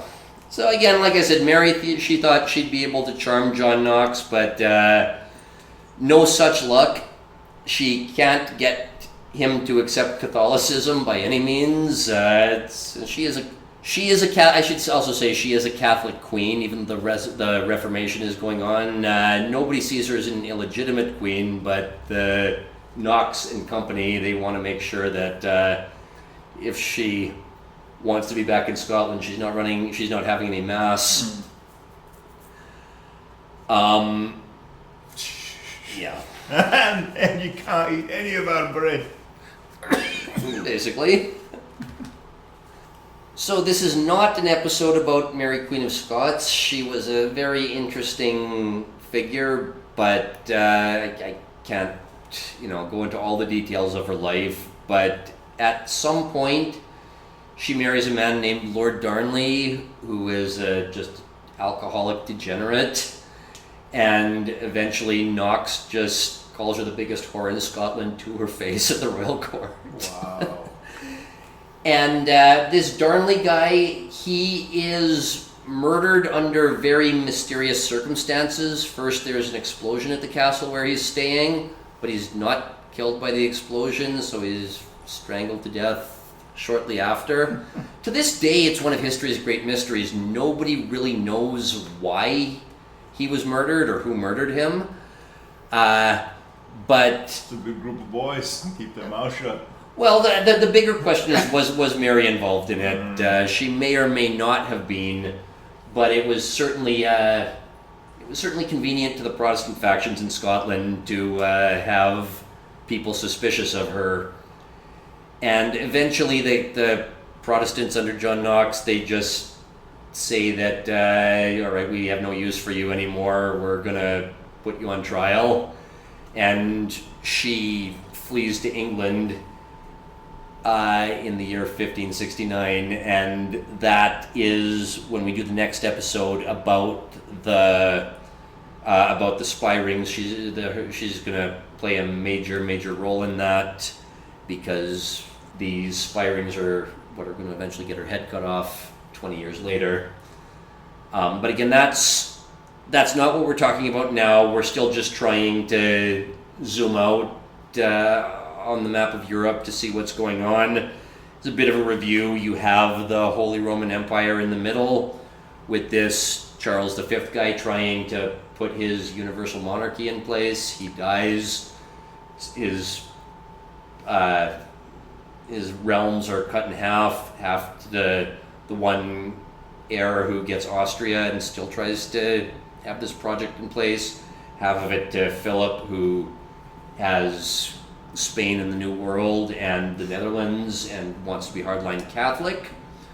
You have France, which wants to be the nation state, which is also Catholic but has to deal with these Huguenots. You have... Do they ever deal with the Huguenots? Oh yeah, they do. Well, that's going to be part of the next episode as well. If you want a bit of a spoiler alert, look up the St. Bartholomew's Day Massacre. You have Scotland, which somehow, even though being nowhere near Switzerland, becomes the font from which Calvinism flows, at least in the English-speaking world. And you have England, which had a king who decided to go Protestant because he wanted a divorce, and then he dies. His one kid was going to be a hardline Protestant, and then that kid dies, and his next kid becomes a hardline Catholic, and she dies shortly after as well. So that's a large part of what's going on in Western Europe. But we still have to even pull out a little bit farther, because speaking of England, Henry VIII, he may have been a tyrant, and he may have wanted to create all sorts of reforms and take all the land from the church and all that good stuff. He still had to perform his reforms, though, under a lot of parameters. England is famously a country where people are willing to enforce the laws. if there's some ancient law in the book that says you're entitled to do something, you go to the magistrate and you say, "Oi, I'm allowed to do this." I think that was more of a Scottish accent than an English accent, but still. You're supposed, the municipality is supposed to clean my moat. Yeah. Shit like that. House of So, Lords like, stuff. but that's just the thing, though. Like, England is ungovernable for the opposite reason that a lot of places are ungovernable. England, you have just a whole bunch of little busybodies who are willing to enforce any ancient law in the book for you. So Henry VIII, he certainly has some drastic reforms in England, and he was a tyrant, but England still has to look like England at the end of the day. But don't get me wrong. Even being a tyrant, a lot of his reforms are more sophisticated than that. Henry is a cultured man. At the start of the reign of Henry VIII, Thomas More complains about how he can't express all of his ideas in English. He has to do it in Latin. But there's such an intellectual flowering during this period, but that by the end of it you have Shakespeare and you have the King James Bible, and English becomes the most expressive language, at least for things like poetry. You have a huge infusion of Latin words into the English language, most exemplified by things like the Book of Common Prayer. Okay. Even though the Tyndale Bible was not authorized, and it eventually led to Tyndale being, burned at the stake, because you weren't supposed to translate the Bible into English. It shows the way that the clergy talked at the time. Like, when you think of some American politician with this stentorian cadence, just think Barack Obama, "My fellow Americans." This kind of sounds like the old Middle English Bible, and because that's just how the clergy talked at this time in history. It's just amazing how some things are preserved throughout the generations. And if you listen to American politicians, you hear how you would have expected a preacher to talk in England. American politicians, American wrestlers, American, Yep. all kinds of, again and again, that archetype. But, and another thing you see during the reign of Henry VIII, it's the division of the English mechanism of government into a parliament and a bureaucracy. If all your institutions are integrated within the Catholic Church, you don't exactly need a second bureaucracy, but just this whole concept of the civil service comes out of the English Reformation. All roads lead back to the Protestant Reformation. And we want government jobs. Yeah, you're not wrong. But we tell people what to do. I told you there's aspiring coming up.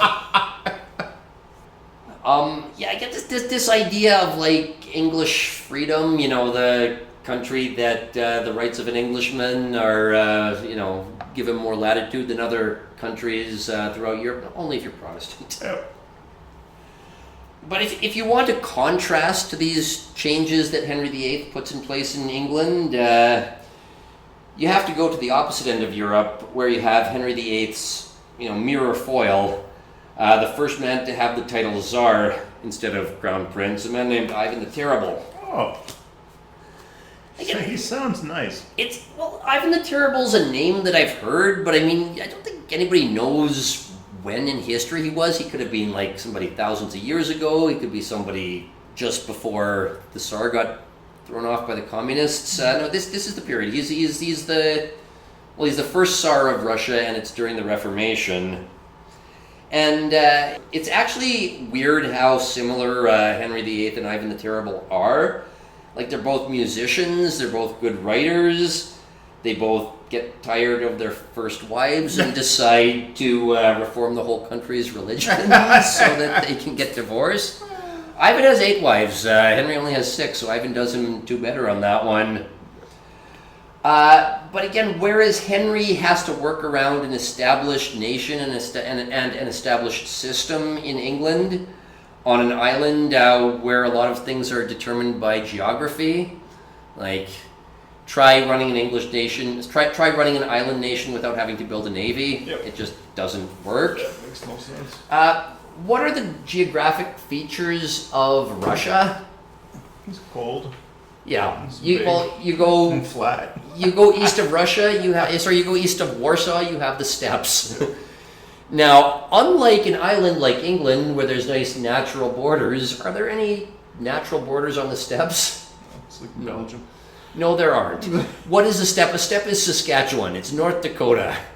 If you live on the steppes, where's the border? The border is as far as your men can defend, or as far as the neighboring tribe can defend.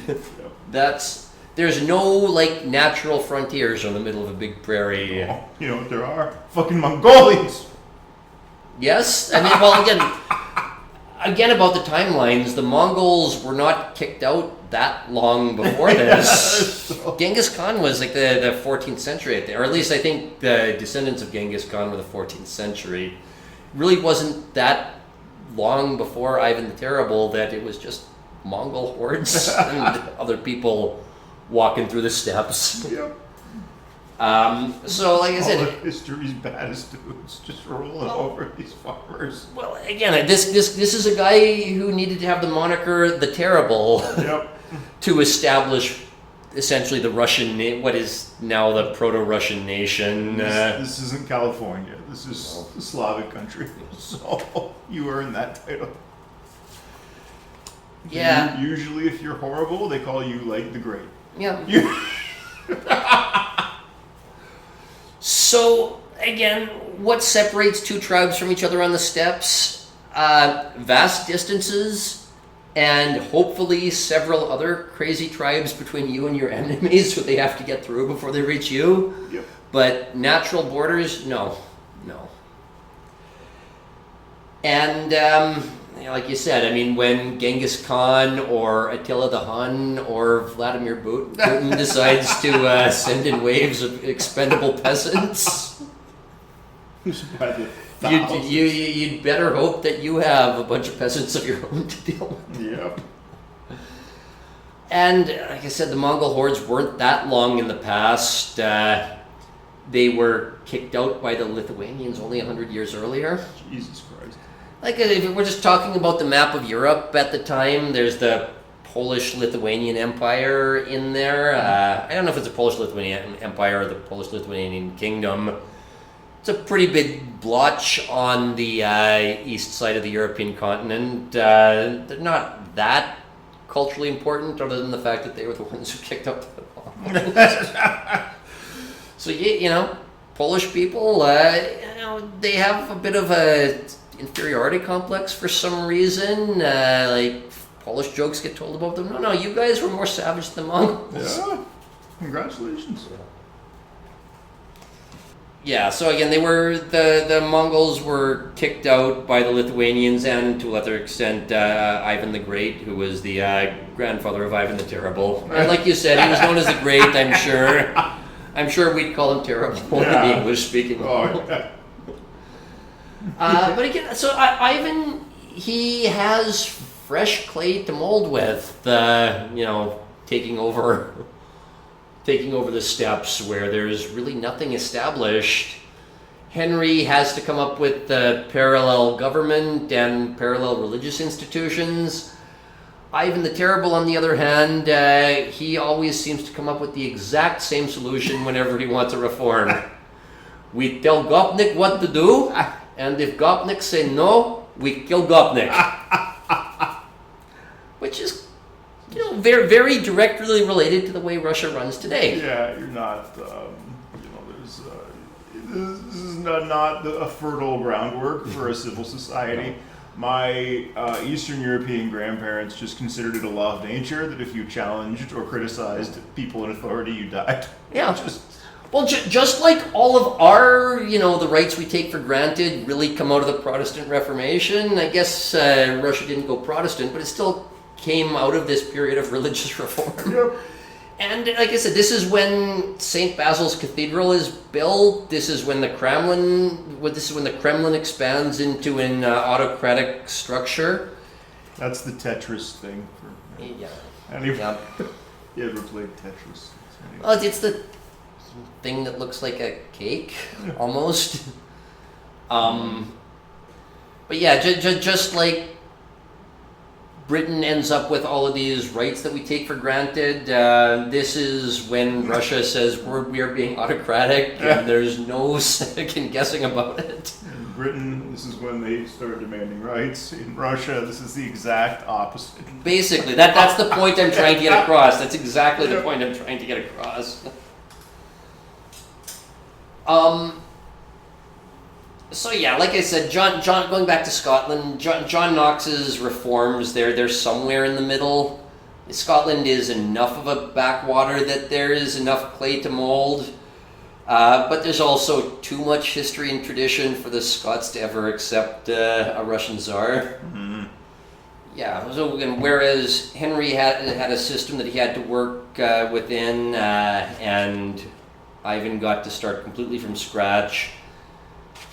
John Knox, he still had to deal with the Scottish nobility, but he is able to bully them into accepting the dogmas and the austerity of Calvinism. The Bible is literal, that God is angry, so you'd better learn to read, that you're predestined for heaven or hell, so you'd better hope that you're in God's good graces, all that stuff. But you see something here that is going to be following the Calvinists and the Puritans for centuries, and that's a certain utopianism based on the book of Isaiah. So John Knox sees this whole Scottish project as his opportunity to build the New Jerusalem. Now, what is the New Jerusalem? Well, it comes from the book of Isaiah, which is sometimes called the fifth gospel because it prophesies the birth of a savior to a virgin, which obviously Christians believe that Jesus fulfilled. But it starts with a vision of the state of Israel. So the book of Isaiah starts with a vision of the nation of Israel being rebuilt after a great period of turmoil, which is followed by a more literal prophecy of the Assyrian invasion, which happens a couple of centuries later, followed by a vision of Zion being built as an exalted nation where all nations come and all swords are beaten into plowshares and the lion will lay down with the lamb. And eventually Zion is a beacon of glory, people live long lives, harmony is restored, yada yada yada. So the Protestants in Scotland, led by John Knox, they believed that by tearing down all the old Catholic churches, and they were quite brutal and rough in doing it in some places, this was their project to build the New Jerusalem. Again, you see modern progressives, they have this same utopian ideal. They want to tear down all the old stuff so that something new can be built in its place. I guess it does work in 16th century Scotland where the peasants are all illiterate. Our peasants can read. Yeah, but it's also we have memes. we have beautiful buildings and statues and a glorious history now. Do we really want to tear all this stuff down in the name of some utopian, malformed Calvinist ideology? I don't think so. But yeah, John Knox, he was willing to destroy everything in Scotland that reminded him of the Catholic Church. That means monasteries, clothing, stained glass windows, people, all burned. No working on the Sabbath, no dancing, no bagpipes, no carnivals. What did they have in Scotland instead of that? Well, public floggings, pillories, iron helmets, banishments. But you are promised a direct line to God. Yeah. That's the benefit to being a Calvinist, that you just pick up the Bible, you learn to read. You don't need to... Oh, smelly priest. Well, you don't need to confess your sins to a priest with 7 illegitimate children, no. I'm reminded of the Americans and their attitude towards healthcare. Like, universal healthcare. Hey, I don't want the government between me and you. Everything about the American culture is Calvinist. Yep. That's one of the reasons I'm spending a lot more time going over Calvinism than Lutheranism, because the Lutherans are important, don't get me wrong, but the Calvinists are what form the basis of the English language culture, and it still casts a shadow on us 500 years later. There's some cultural residues that just stay with you from your formation of the culture. Well, now, my dad's from Scotland, and he says in Scotland they called it the New Kirk and the Old Kirk. The New Kirk was the Presbyterian or the Protestant church, and the Old Kirk is the Catholics who, the Highland, the backwaters of the Highlands were still Catholic in those days. And my dad said that when he was a kid, it was the rivalry between the Celtic and the Glasgow Celtic and Glasgow Rangers was huge because the Celtic were the Catholic team and the Rangers were the Protestant team. I was under the impression that was kind of from a bygone era, that they don't care so much about religious beefs at the soccer game in Scotland because they have enough other beefs. You're wearing a different colored shirt. That's enough of a beef to get in a fist fight with somebody over there. But you want to talk about cultural residues. I saw it come out when the Queen passed away 2 years ago, and at the Rangers home game they had a tribute. The Rangers is the historically Protestant team. At the Rangers home game, they had a tribute to the Queen, and everybody stood up and paid their respect with their moment of silence. And at the Celtic, the Catholic, or at least his traditionally Catholic team's home game, we have a tribute for Her late Majesty. Boo!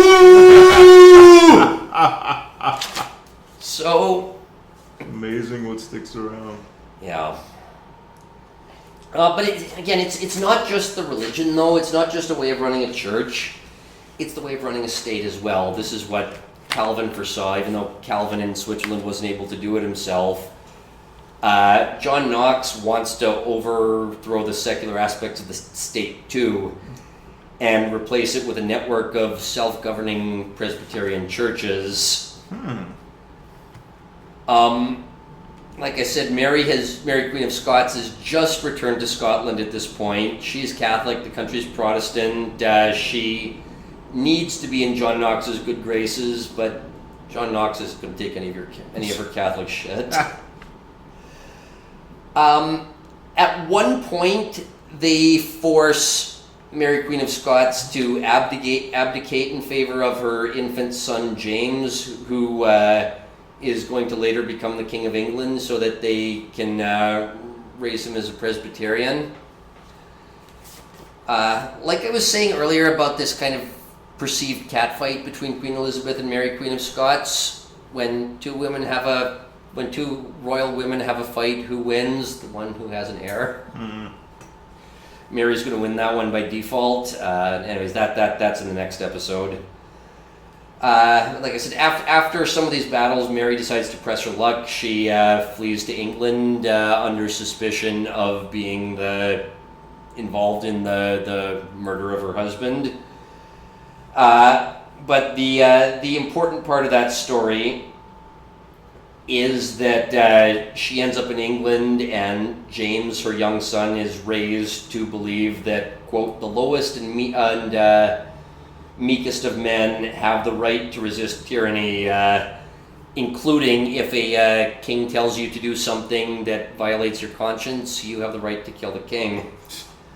That's where this comes from. It doesn't come from John Locke. It doesn't come from the Enlightenment. It doesn't come from anything earlier on. It comes from these early Scottish Calvinists who just somehow have the balls to tell every noble to go fuck himself if they think he's a sinner.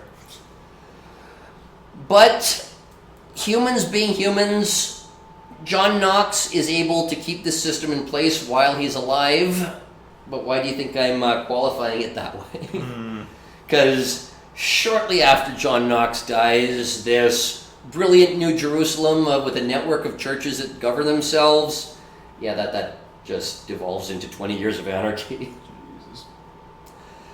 King James, he grows up, he decides to reassert the power of the monarchy, so at least the state aspect of John Knox's reforms just don't last after he's gone, but certainly his reforms to the church last, and the Scottish Presbyterian Church is the closest thing to a proto-democracy in those days. Churches are managed by a local presbytery who there's nobody above it. You don't have a network of bishops and cardinals and a pope above it. No, if your local presbytery makes a decision, it's final. That's an important thing moving forward with this, Yep. Talk about, again, cultural residues and things that stuck around. Yep. So again, as I said, we have the chessboard of Europe. So now we see a little bit more about it. Like I said, you still have the Holy Roman Emperor. You still have the Holy Roman Empire in the middle. The project of universal monarchy has failed. Charles V's project has failed. There's one son in.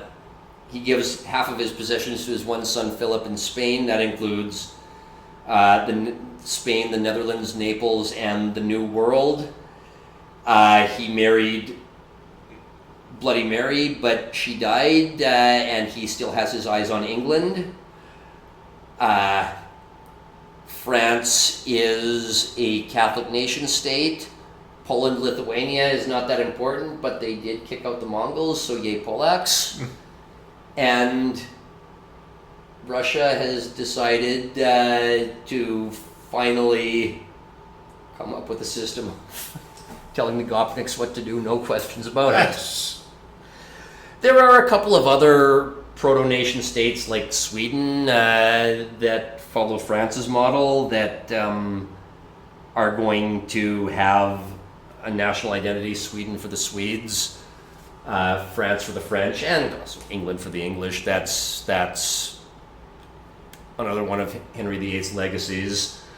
But going back to Philip II, he has one problem that he has to deal with before he tries to assert his dominance over England, and that's that he has to deal with a Dutch Protestant revolt. They're going to be a thorn in his side for decades. We've all heard of the 30 Years' War. In the Netherlands, it's called the 80 Years' War. Wow. When you're fighting over religion, it's easy to find motivation to do it. When God wants you to. Well, or if you believe you're going to get paradise if you die on the right side of it. Yep. Charles has given Austria and now Hungary, as well as the Holy Roman Empire, to his other brother, who's going to just keep fighting the Ottomans in the east, who by now have taken over the Balkans. Like I said, this guy does manage to keep a lid on things, but you can only delay the inevitables for so long, and the 30 Years' War is going to explode in a few decades. So yeah, that the important thing that's going to be coming up in the next episode is just got to remember that the king owns Spain and the Netherlands. He is a hardline Catholic. He doesn't care about this universal monarchy crap. His project is to spread Catholicism throughout the world, especially to the New World, but he has to deal with these Protestant rebels in the Netherlands. In Scotland, you have John Knox, who went there from Switzerland. He overthrows the Scottish system. He dies, and in the process, he's gotten Mary, Queen of Scots, to abdicate for her son, who they're going to raise as a pious Protestant. At least they're going to try to raise him as a pious Protestant. Mary, Queen of Scots, flees to England, and in the process is arrested and spends the next 20 years in prison under house arrest. Russia now has its first Tsar, and enlightened Christianity is not going any farther east of a certain point. And again, for the sake of completion, like Denmark and Norway have been united, Poland and Lithuania are united, Portugal's independent, but Philip of Spain is going to claim it, and if you look at the map, you have something called the Order of the Teutonic Knights in what becomes Prussia. You also have a couple other independent states like Ireland, but that's kind of how the map sits. And so we go back to England. Like, I started this by talking about Queen Elizabeth. I'm going to finish this by talking about Queen Elizabeth because the reign of Queen Elizabeth is really what turns England into what we know today. And Henry VIII died. His son Edward was supposed to make the country strictly Protestant. He died. His Catholic sister restores Catholicism in a brutal way. She dies, leaving Elizabeth, Henry's second daughter, to the throne. Now, first of all, Elizabeth is a bastard as far as the Catholics are concerned. The Catholics didn't allow Henry to get divorced, so Elizabeth is the child of an illegitimate marriage in the eyes of the Catholic Church. So she doesn't have the luxury of whether she wants to be Catholic or Protestant. She has to be Protestant whether she likes it or not, otherwise she has no claim on the throne. So she needs to restore Protestantism post haste. But more importantly, unlike, Sweden and Scotland and half of these other Protestant countries, Protestantism in England is going to end up a little bit malformed because of the fact that they went hardline Protestant, then hardline Catholic, and went back to Protestantism again. Because a lot of the Protestants who fled during the reign of Queen Mary, and not just John Knox, a lot of them ended up in Geneva, where they learned the hardline Calvinism. And so when they return to England and Elizabeth restores the Protestant church, they're going to do it in the Anglican Catholic light way, but you have a whole group of these miserable Calvinists who are going to throw a tantrum every time they think the minister is dressed in a way that's too ostentatious, or they don't like a stained glass window. And these are the people we know as the Puritans. These are the ancestors of the modern progressives, the people who are just never happy enough with what they get. You give them some Protestant reforms, the next thing they do is complain about why it's not Protestant enough. Yeah, they're this miserable group of Calvinists who insist that every church should be a nondescript building with no idols or crosses. And like John Knox in Scotland, everything has to be Protestant, miserable, and austere. The French take note of this. The French say that the English Protestants seem to be divided into two groups, which the French call les politiques and les puritains. The people who are willing to play politics, or the people who are zealous about their Protestant faith to the point that it's going to color absolutely everything they do in life, and if something's not completely, Protestant and minimalistic, they're going to throw a tantrum over it. The true believers. The true believers, but again, a direct intellectual ancestor of the people who we now call the progressives. The people who believe that if you tear down all the ugly old stuff, then the kingdom of God is going to rise from the ashes somehow. The English court was known for its elegance, but the Puritans show up wearing black all the time. Because they're miserable Puritans. Goth kids. Basically, yes. Again, the Goths like to think that they're, against a long oppressive religious tradition. No. They are very much a part of it. Mm-hmm. They're not just part of a long religious tradition, they're very Calvinist in the way they do it. You can place it specifically. It's like finding out Richard Dawkins got all this shit from Yeah. various Christian And the third thing, I brought this up earlier. Remember that Henry had appropriated a lot of church land and sold it off? Well, this is a couple decades later that Elizabeth is the queen, and by the time she's reigning, the English people have a much bigger middle class, and a lot of it is based on new money, which came from this land which had just been made available. There would have been upland that otherwise would have been owned by the church, and otherwise would have kept a lot of these peasants in poverty.